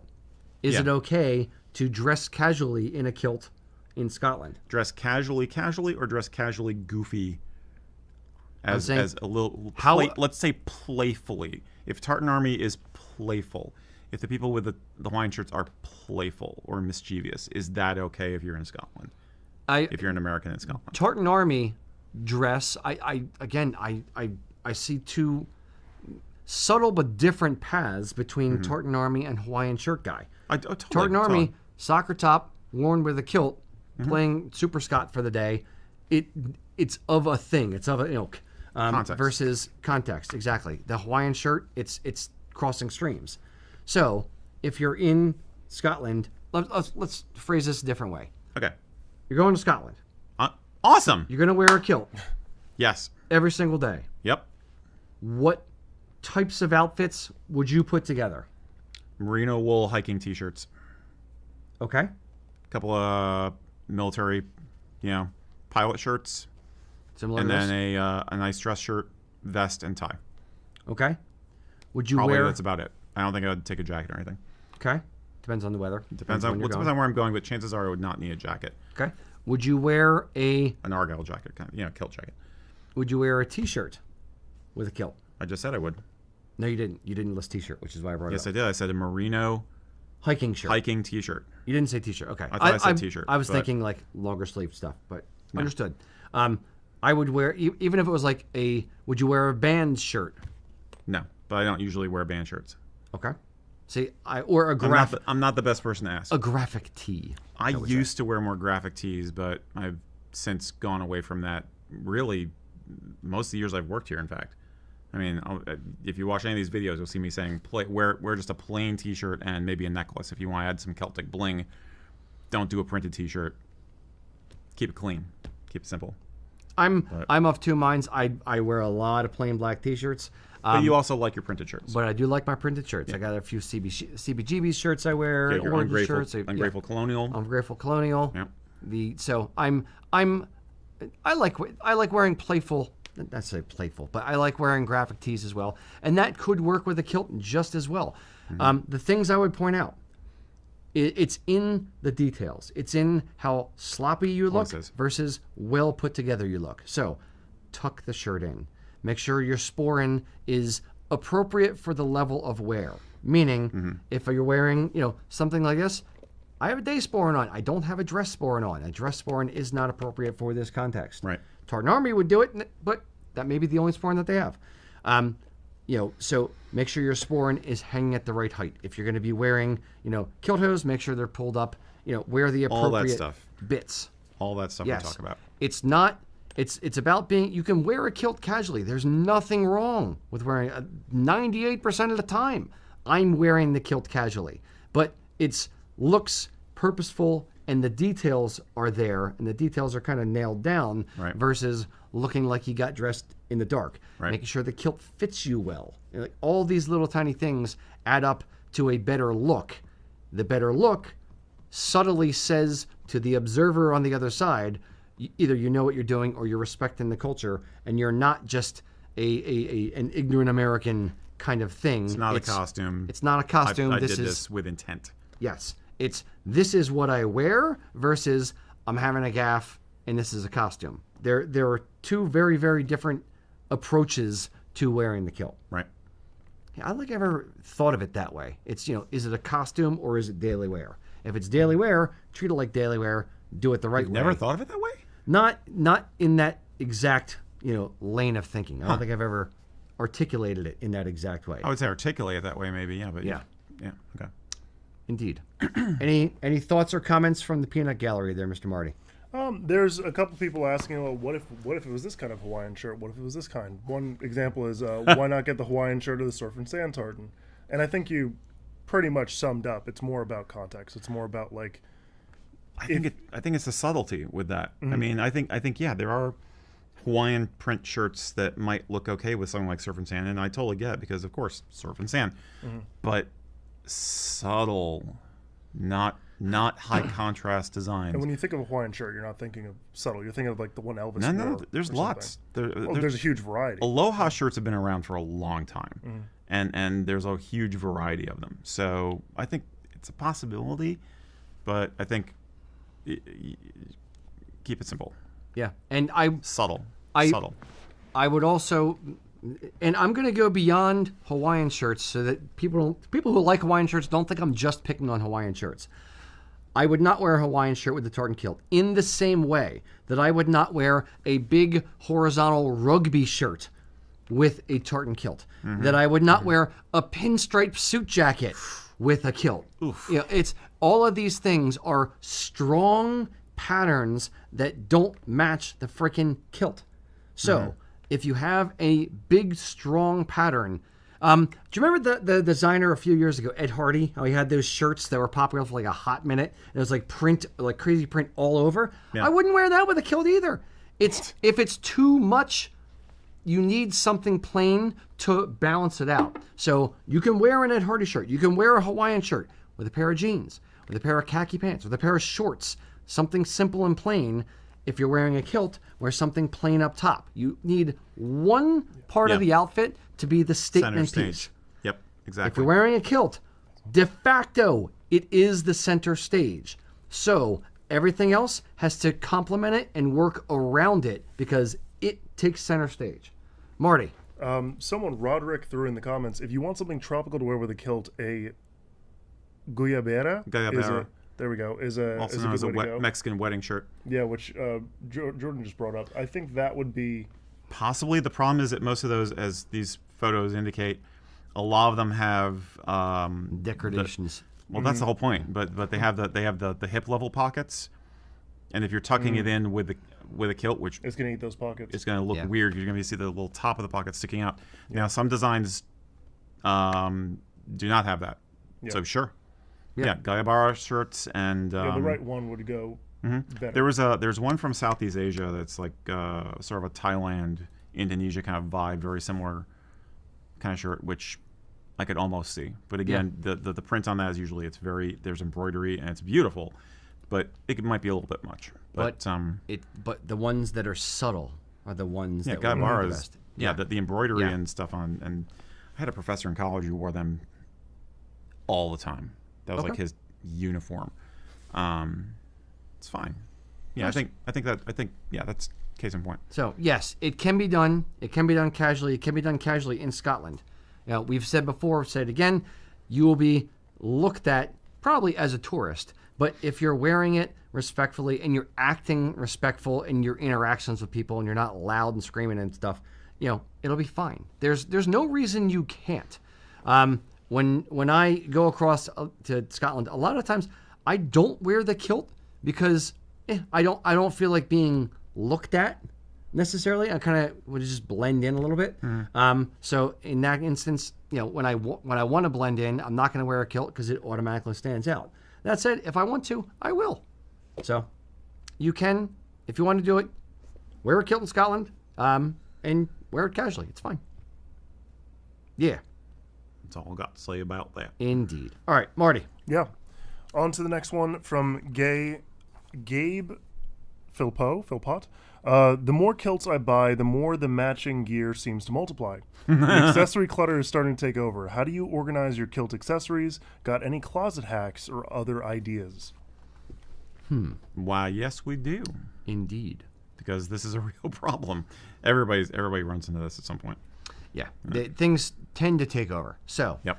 I'll let you go first. What are your closet hacks? Well, my favorite is, and I did grab some images for this part. My favorite is I found these shoe organizer shelf things that hang. Yeah, for me, it's the one on the left in this image. Mine came from IKEA, and mine actually it's all the same size cube, and there's a drawer for each level. A couple of them I do not have the drawers in, but basically that is a really good way for storing sporrans. So I have 2 sporrans, honestly, in like each drawer, quote unquote. And then I have a few loose things like my garter ties rolled up together in like the bottom drawer. Now, I do have one very important question. Are those your teddy bears? No, my teddy bears are all black and have fangs. Oh, fair. Very nice. I actually like the one that was on the other side of that with the clear things. Because those are, a lot of guys like those. Yeah, because you can shove a bunch of different, like 2 sporrans in each pocket.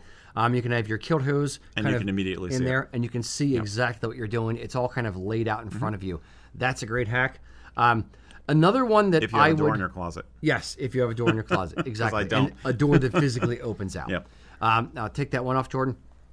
The other one that a lot of people will do is take one of those like 6-inch or 8-inch high, but like wide and long bins. You can buy them at IKEA that will slide underneath the bed, especially if you don't wear your kilts every single day. And you want to, or you share a closet with somebody and you want to kind of keep your stuff out of the way. You can just put your sporran and put your kilt related accessories in a bin like that and put it underneath the bed. Yep. And then you can have, you can even like divide it. So you have your sporrans up here, your hose over here, your flashes over there.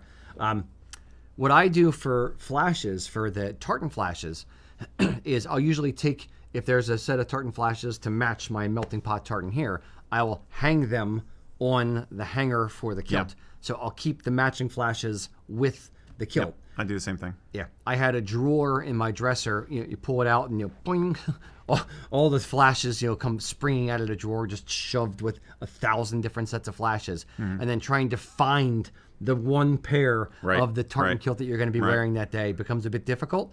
So, take the flashes and hang them over slip them over the question mark neck of the hanger is a good idea. I like the hanging on the back of the door thing. For kilts, if you live where there are moths, there's a little bit of you might want to put them invest in a cedar closet or some, mothballs and that kind of thing, although mothballs kind of stink. Yeah. But I am a firm advocate is hanging the kilts on the 4-clip hangers. We have them on USA Kilts, whether you buy them from us or somebody else, don't care. But I like hanging up a kilt on 4-clip hanger and hanging it in the closet, especially when you have the two rack closets. I found the world's largest kilt collection, Jordan. Not photoshopped at all. Spectacular image. Not photoshopped at all, but you get the point. Basically, if you can install an upper and lower rod in your closet, you're doubling your space because of the length of your kilts. And then the little shelf in the middle is genius, with little baskety things. Easy and a good way to do it. Totally, yeah. Keep the flashes with the matching flashes with the kilt. Oh, they did it in that. They did it in that one too. Yeah, nice. Another fun one, which I've run into, is like taking either a cork board or a like one of those decorative tapestries, because it's like a thick material, or like one of those rugs you hang on the wall, and clipping your kilt pins to it, so you have like all your kilt pins on a display that you can look at eye level. Now with the push pin ones, like ours with the butterfly pins, you'd have to use a cork board. But no, you can push them through. If it's just fabric, push them through the fabric. I'd be worried about losing the butterflies maybe, but I guess if you can flip, if it's a tapestry thing, you can flip it over. But displaying all your kilt pins like that could be cool and make it easier to make a decision, because that was, and I want to try that myself. I haven't done it yet, because right now most of my kilt pins, if they're not on a kilt because I'm lazy, like this one always lives on this kilt now, but they're in a bin in the top drawer of my dresser, and they just, like, I fumble around trying to look at them. So having those in an easily visible thing would be good for my ADHD. But here's what you do. What do I do? Life hack, buddy. Ready for this? I'm ready. I'm ready. Ready? Life hack. Yep. Expounding on your idea. Okay. Take an old like white undershirt or something. Put it on a hanger. Put all your kilt pins on that.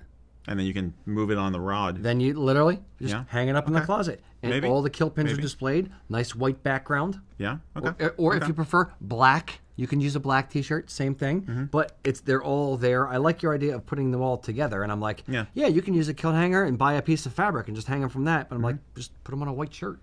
Yeah, fine. do that too. Yeah. Yeah. Interesting. So yeah, hack it. What other parts of the outfit do you need to do? Belts. Belts I keep coiled in a drawer. Yep, I either keep them coiled in a drawer when they're here. I have two closets for kilts. One here in my office, one in my house. Right. The one in my house, I'll actually just hang the belt over. I have one of those like tie trees. It's kind of like a hanger up the top, and then it's like a bunch of branches that come down. Hang your ties over it. So I just hang my belts on the ends of the tie trees with some ties that I wear for my kilts as well. Kilt pins we talked about. The belts we talked about. Sporrans you could put in the shoe rack on the back of the door. You can even hang kilt belts from a 4-clip kilt hanger if you only have 4 belts. Yeah. Just use the D-ring and just put it on one clip. Or just over the neck of a hanger. I'm just thinking it'd be flat, and you could have four belts per hanger. Okay. That way, but I have several belts. I have a belt for each buckle. Okay. Not entirely, because I do switch out black and brown sometimes. But so yeah. Basically, that's you gotta get creative with it, because they will take over and leave room to expand. It's like, oh, my collection is perfect, and just then Christmas comes, and it's like, oh, thanks, honey. Where am I gonna put this? So, yes, and hats are a whole nother thing too. Don't get me started on hats. How do you store your flat caps? Oh, I have too many flat caps right now. Okay, here's the flaw. Yes, here's the Achilles heel. I want to know what your guys' hacks are for putting your kilt stuff, or storing your kilt stuff in your closet, in your bedroom, under the bed, wherever you store it. Let me know in the comments. In the comments. Mr. Marty, next question, pretty please. All right, on to this one from Ryan Rose. On my Balmoral hat, I've been wearing a small turkey feather and a duck feather tucked behind my clan crest badge. I like the way it looks. I just recently learned about the tradition of eagle feathers representing clan rank. Because they look nothing like eagle feathers, I think it might be okay to keep them for Highland games, festivals, and casual wear. For a formal event or clan gathering, I would remove them. But I want to make sure I'm not disrespecting tradition first before I decide to keep them. Thoughts? Yes. I'm betting he's a hunter. I could be wrong. Or but a naturist finds feathers and picks them up, like bird my kid. observer. Yes. I do that too. I pick up feathers. Yeah. Yeah. My honest opinion, don't do it. Do not do it. There's a very specific heraldic meaning. Jordan, maybe you have a graphic somewhere that may have come up on the screen a few seconds early that you could share with us. Hey, there it is. Ta-da! So if you are an armiger, a chieftain, or a clan chief, there are specific, types of feathers and numbers of feathers that you would wear behind the clan crest badge on your Glengarry or on your Balmoral. So that said, because, okay, you can pull that off there. Because there is specific meaning. I recognize that you recognize the meaning. And you know, nope, I'm not going to do eagle feathers, but I'm going to do this or that. Duck feather, or what was the other one he said? Turkey. Turkey. I will say 99.9% of the rest of the world is either going to assume, A, that you don't know what you're doing and you're just playing with it, or B, that if they don't know any better, they may assume like, oh, that's what I'm supposed to do too, and they're going to want to wear it. You don't have people who are recognizing specific types of bird feathers, broadly speaking. I own a bird. I have blue and gold macaw. So if it was a long blue feather, I could tell you that's from a blue and gold macaw. Outside of that, if it's a little feather, it's a little bird. If it's a big feather, it's a big bird. I don't know what the difference. Yes, indeed. If it's yellow, yes. I don't know the difference between an eagle feather and a turkey feather. I could identify like a peacock feather, but outside of a lot of the other ones, or a hawk feather, most people will not be able to tell the... All right, Mr. freaking Nature Boy. Ric Flair. Not Ric Flair. But anyway, I went Nature Boy, then wrestling. I took a hard right. Everyone in the world outside of Eric, who knows everything about birds, No, I'm just apparently, saying that some people are into nature stuff. Or I understand, but- medieval stuff or whatever. But the number of people, if you ask 1,000 people, what type of feather is this brown foot-long feather, are they going to know? Probably not. Thank you. So, shut up. Shut up. Shut up. Zip it. Shut up. You're giving me this, I want more of this. The point is, most people aren't bird experts. They will not know what the feathers are. They're going to either assume that you're supposed to wear them, which I don't want to encourage that, or they know what they're looking at and they're going to go, he's not supposed to be wearing that. So you're going to either look like a fool or you're going to reinforce things that shouldn't be happening. I'm more worried about the reinforcing the potential people making mistakes because they follow your example. From my perspective, a lot of time it looks just kind of Ren Fairy. And if you're at the Ren Fair, rules almost don't apply. It's fantasy. I'm it's pretending fantasy I'm a costume. chieftain. No, not even that. Just like I am a huntsman, or I'm a ranger, or I'm a wild Highlander. I mean, those are kind of the vibes that people are feeling with feathers and hats. It's like it's an adventure-y thing, not a rank thing in most people's imaginations.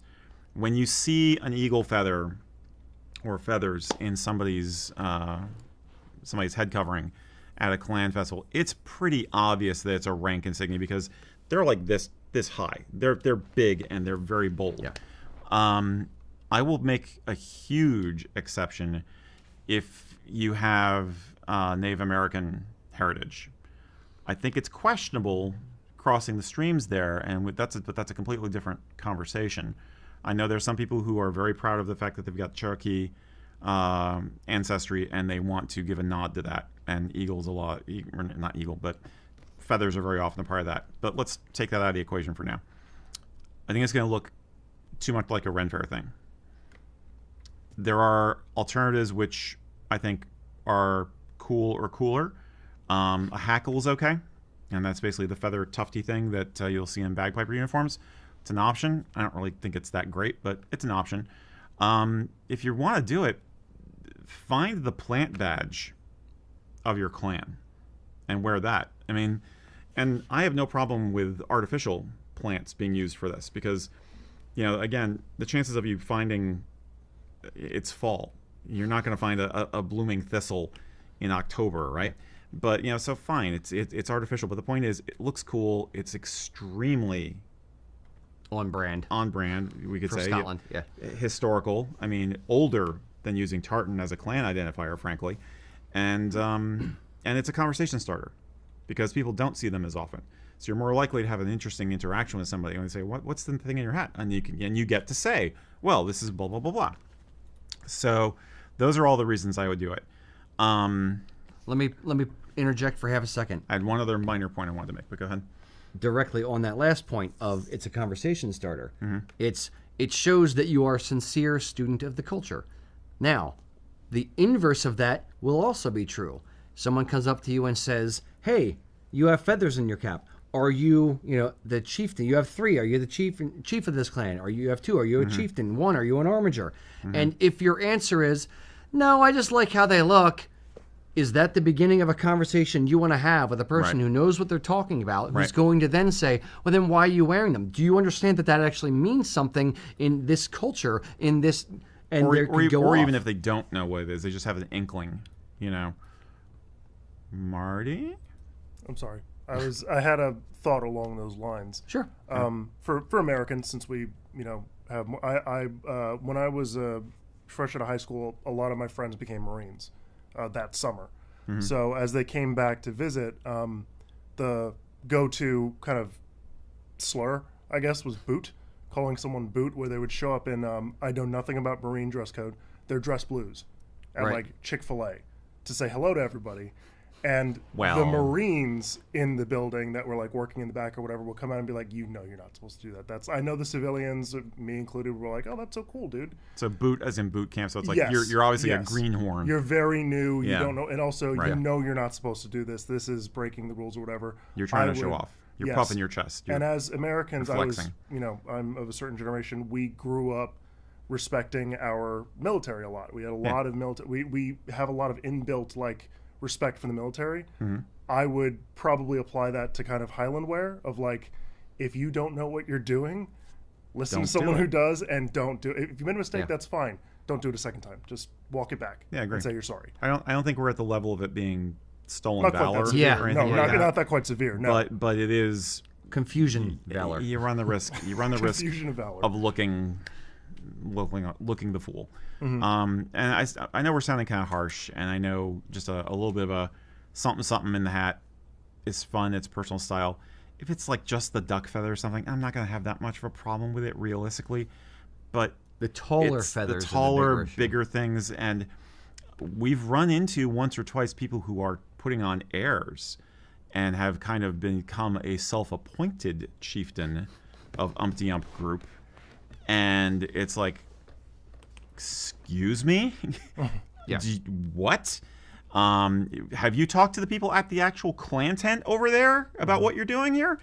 That gets into a whole weird area. Yeah. One minor point. In all likelihood, no, you are not an armiger. If you're an armiger, you don't need to tell me that you're an armiger. Most people born in America are not going to be, because an armiger is technically someone whose family, or more directly, them individually, have been granted the right to bear arms, that is, to have a coat of arms, by the crown.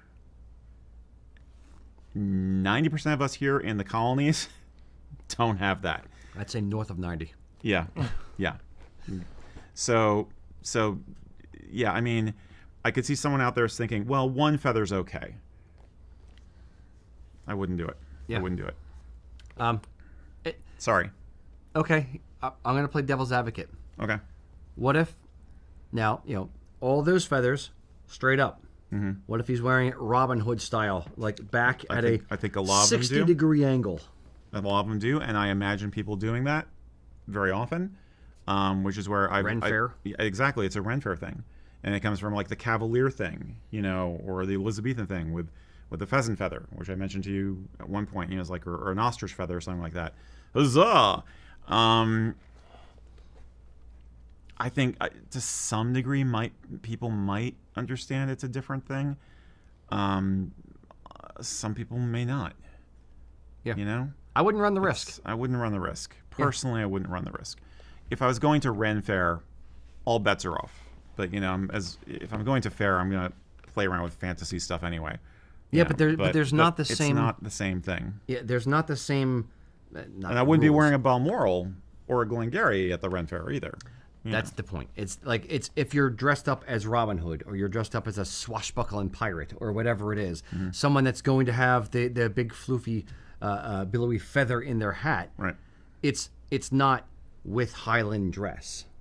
So it could be with a fantasy Highland dress maybe because people do it.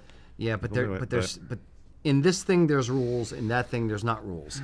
So don't cross the things, or if you do cross the things, then abide by the rules, not by the fantasy thing. Right. So okay, I think we've thoroughly shot the horse. Horse paste. Yeah, we've beaten the dead horse so much we've made horse paste. Sorry if it came off as a little harsh, but yes, it's just tough love, buddy. There's one area where things exist for a reason, and yeah. Cool. All right, Marty, give me another one. From Kenneth A. Fuller, would you ever consider having kilts or sporrans with a saltire on it? Saltire. Kilts, it's a gimmick. Yeah. Kilt accessories, they're kind of ubiquitous, so we've avoided it in the past. Yeah. We do Saltire kilt belt buckles. We did do a Saltire kilt pin. I've seen Saltire sporrans. I've seen Saltire kilts. Yeah, that was a thing back 15 years ago. There was one company who had a custom weave, a particular design from House of Edgar, where they would actually when you pleated up the kilt, it would make an X within the pleats, where they advance certain little bits of the stripe on every single pleat to make an X as you wear the kilt. There's a solid blue weave, and then it's a little bit. Now that is a gimmick. It has sold extremely well for the guy that designed it, but that was a thing that was kind of a bump in fashion. It came in and then out of fashion, 15 years ago.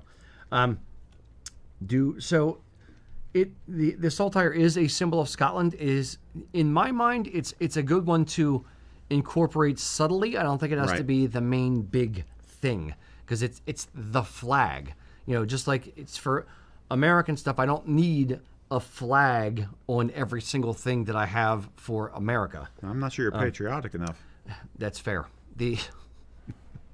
I'm pretty damn patriotic, but I don't feel the need to show it in flag form at all times. I can do it in subtle ways. I'm more says the guy in the kilt. I like subtlety.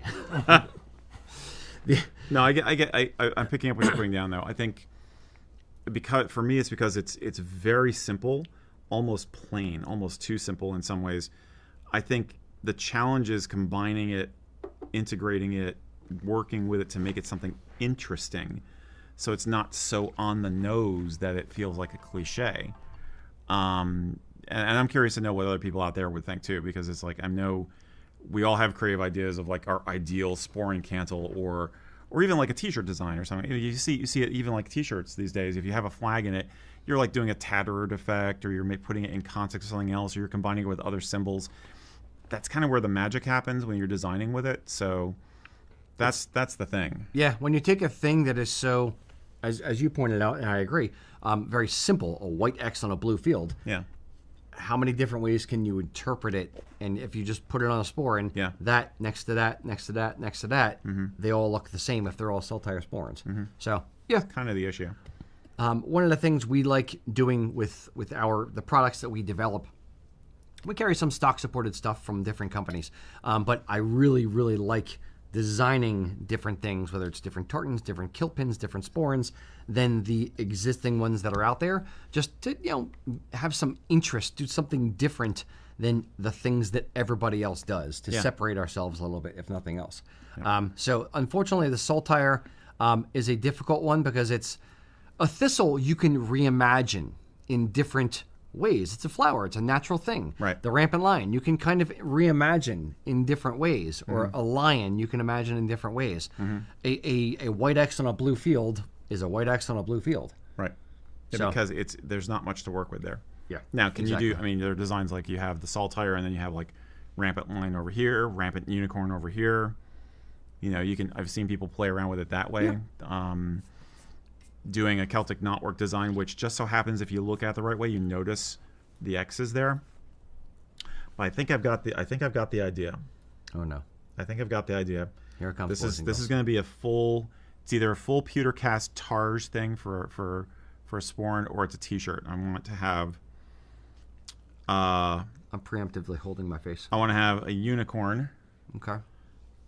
and riding the unicorn is a Mel Gibson William Wallace, and he's got the claymore in his one hand, and there's a Saltire flag attached to the sword, flying out behind him as he runs up, as he's galloping up a hill, and the whole unicorn has a haggis in its mouth. A live one, or And yes, live. Yes, And then the live haggis. recently killed, like yeah, he just called and then his targe, his shield, has a rampant lion on it. See, I thought you said all this, and then I suddenly had like visions of like And they're galloping up Ben Nevis. Yeah. You know, insert He-Man with "I have the power." I have the Saltire. Yeah. No. Live action He-Man movie. Nope. For the record. did you All right. watch it? No, I have not watched it. I refuse to watch it. I will Just not on give it my principle. money. Yeah, It he should not refuses on exist. principle. No, on principle. No, leave it where it was. Stop. But I want to see if people come out, if people have a favorite Saltire design, or they've come up with something in their brains that uses the Saltire incorporated into something else. I'm always curious about design. Yeah, so yeah. I'm Why not? we are not the only artists who can reimagine something. If there's an idea for something, I'd love to see or hear what other people. Well, I just can gave say. you the single best design ever. Yes, You know. can't wait to see that. We'll sell tens of them, or none, because it won't happen. No one tell me you want to see this happen. I'm not doing it. No, somebody's got to bankroll this thing. No. No. Internet, do not do your thing. We're not doing this.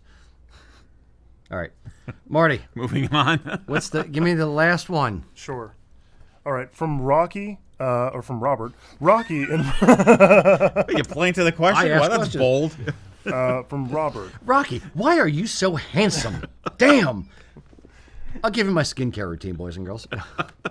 Hey Rocky, in promo videos for USA Kilts, it says you started by making kilts in your kitchen. With all the different hats you wear, metaphorically, do you still make kilts? And if so, what's the last kilt you had a hand in making? Do I still make kilts? And what's the last kilt I had a hand in making? Last one I made or had a hand in making is probably this one. So melting pot. So the one I'm wearing. Do I still make kilts? No. I haven't actively made kilts on a day-to-day basis since probably the pandemic, where we had a lot less staff and we were Yep. trying to stay afloat, kind of thing. Yep. That was probably the last time where I was actively making kilts. And masks. Yeah, and oh god, the number of masks we made. So, the short answer is no. Don't make kilts anymore. The one thing I read a book years ago. I don't read many books, but one of the books that was a very, very light switch moment for me was called The E Myth. It's about entrepreneurs, and it's basically told by some guy through a story of some guy giving advice to a lady who owns a pie company. And the big takeaway from that book for me, because it goes through like stages of business and sizes of business and stuff. But the big takeaway was for me was, if you're working in the business, you're not working on the business. If you're trying to grow a thing, you need to have a team. You need to have a support structure. You need to have people in place to help you see the mission, see where you want to go, and help you execute the thing. So back when I read this, we were probably a 4-person company at the time, 5-person maybe.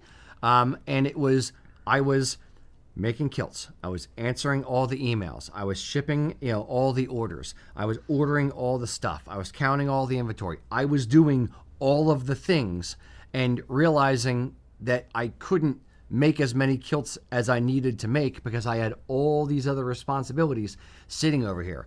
So the biggest first step, as Mac would phrase it, I had to fire myself from one of the jobs. Yeah. The biggest first step I took, and it was scary, and thank God it was Mac, because he's succeeded beyond my wildest dreams in the role, was putting Mac in charge of production. And there was 2 years, I guess, I was still making kilts under Mac. Mac was telling me what I needed to make and how I needed to make it, as well as a few other kilt makers. And I just said, you figure this out. And I did it in the moment. I did it out of a desperation of, I can't handle this anymore and still answer all the emails and fill all the orders and do X, Y, and Z and still get home in time for dinner. Like it was all consuming. I had way too many irons in the fire. So out of necessity, I handed it off to Mac, and thank God, as I said, thank God it was him, because he took that baton and ran with it. Oh, yeah. He is more organized in production, in scheduling things out, than I ever was. Yep. And that decision gave me the courage to then say, okay, maybe I can let go a little bit.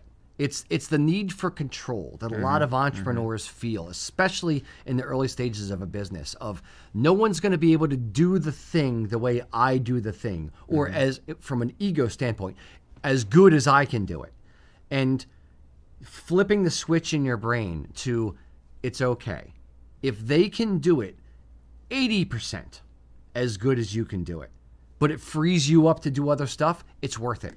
Pay the other tuition costs, the other mistakes, throw out the money for the other 20%, because you can make so much more headway doing other things in the same amount of time that other person is doing the other stuff. It is 100% worth it. So speaking to my other small business owners out there, find a good team. If you find the right people to support you, to be in the roles, and train them appropriately, and give them grace, give them room to make mistakes. Don't freak out every single time something goes wrong. Look, take the long view of, look, yes, you screwed up this $1,000 order, but it's okay. We'll have another $1,000 order next week, and it's going to keep going. And it's a learning process. You hold them accountable, make sure that, look, you screwed up, you hold their feet to the fire.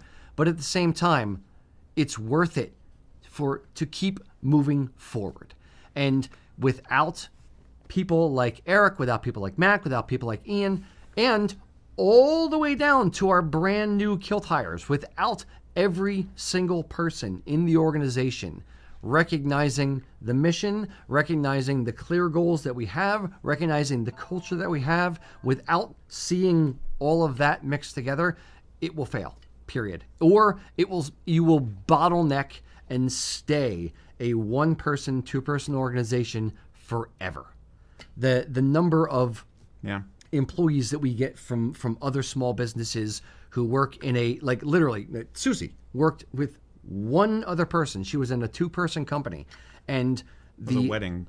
It was right? Handbags. She made leather handbags. Okay. But the standards that the woman had, how she treated other employees, this becomes a breath of fresh air when the owner, when the person at the top realizes that you have to treat the employees like valued humans, and pay them a reasonable wage, and treat their input.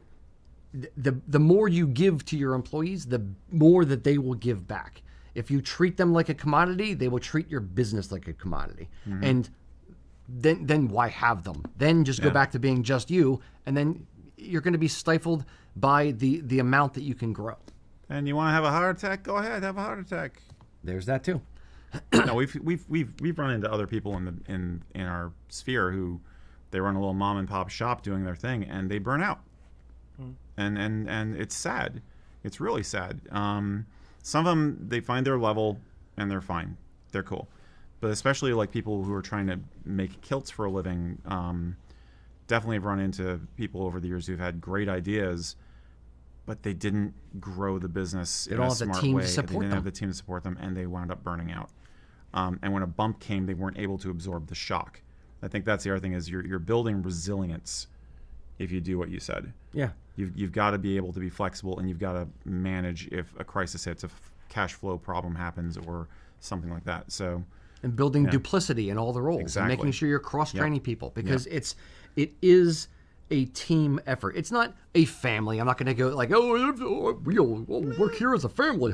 No, but it is 100% we get on team pretty effort. well. We get on famously, Yeah. and it is about how you treat each other in the office. I learned a very, very valuable lesson from the first guy I ever had to fire, and I wear this proudly as an L. I forget which way is L, that way, whatever, on my chest, 100%, because I didn't have the guts to tell an employee, look, you have a bad attitude. It's affecting everybody else in the building. Go home, come back tomorrow. I was going to use an explicative. I won't. Come back tomorrow with a better attitude, or don't come back, period. I didn't have the guts to do it, and I had to just end up firing them because it became toxic. So the environment, but the lesson I learn and take to this day, and I proudly wear that L because he was a good freaking kilt maker. The proudly wear that L on my chest is the environment of the business matters. And if you at the very, very top are not setting the tone for the rest of the organization, it's going to fail, period. Yep. So if you are toxic, everyone else underneath you will be toxic. If you allow toxicity to flourish in one department or another, it will infect the rest of the organization. So you need to have a good attitude and trust in your team and hold them to account for everything else. But that is how you build a successful organization, is finding the right people in the roles and go from there, and trust them to do their job. Have a hand in everything, understand what they're doing. You're still the one that's ultimately responsible at the top, but you got to trust them to do it. You got to allow for mistakes and then accept it, hold them accountable, and move forward. So I feel like I'm on a soapbox or rambling, or both. Both. Yes, fair. But no, I'm proud of the organization. I love the path that we have taken over the years. Marty. I think I as the employee in that equation, it's very interesting to see like where I came from. What am I? Chopped liver. Where I came from previously, it was similar kind of setup in that it was a small business, but it was a big fish in a very, very specific pond. And you have a lot in common with the guy that was there, but he micromanaged everything. And it became a point where like I was manager of a department, but no, I wasn't. I was a mouthpiece. I was the mouth of Sauron. And when he wasn't there, I was taught not to do anything, basically. And then when we had an issue in production, he had to leave. And I made choices, and I was insecure about every choice I was making because Dad wasn't there to look over my shoulder and do whatever. And yeah, turnover was high, and people didn't feel essential. It felt like, you were the mouth of Sauron. When Sauron, the tower blows up, you go home. Yep. And if you as a boss only if you attack people for making the decision, which ends up being a mistake, and you attack them, all you are going to get is people who are afraid to make any decision, or you're going to get yes men. And all they want to do is just tell you what you want to hear. God, you're perfect. And if I'm making a mistake, I need to know I'm making a mistake. Yep. Yeah. So you have to put ego aside and let everyone just be who they're going to be and make those mistakes, little ones, hopefully not big ones. And don't repeat them. That's a problem. But they got to learn from it. Right. Yes. Now, I noticed today you haven't fidgeted once on camera with a piece of putty. It's spectacular. It's the one thing I've learned in the past year. Don't fidget in front of Rocky; he'll shoot you. Indeed, yes. I also there's also the stick. That's the That's why we morale. keep the sword around. Exactly. Yes. Eric has the beating stick. It's my other job. Yes. Enforcer. All right, boys and girls, thank you very much for joining us. Until next time, if you like the melting pot tartan, go check it out. Yeah. And subscribe to the channel and Be good to each other. Be excellent to each other, boys and girls. Right, Bill? Right, Ted? Exactly. Dude. All right. Very good. Thank you, boys and girls, for joining us. Until next time, Slan Java. Crom.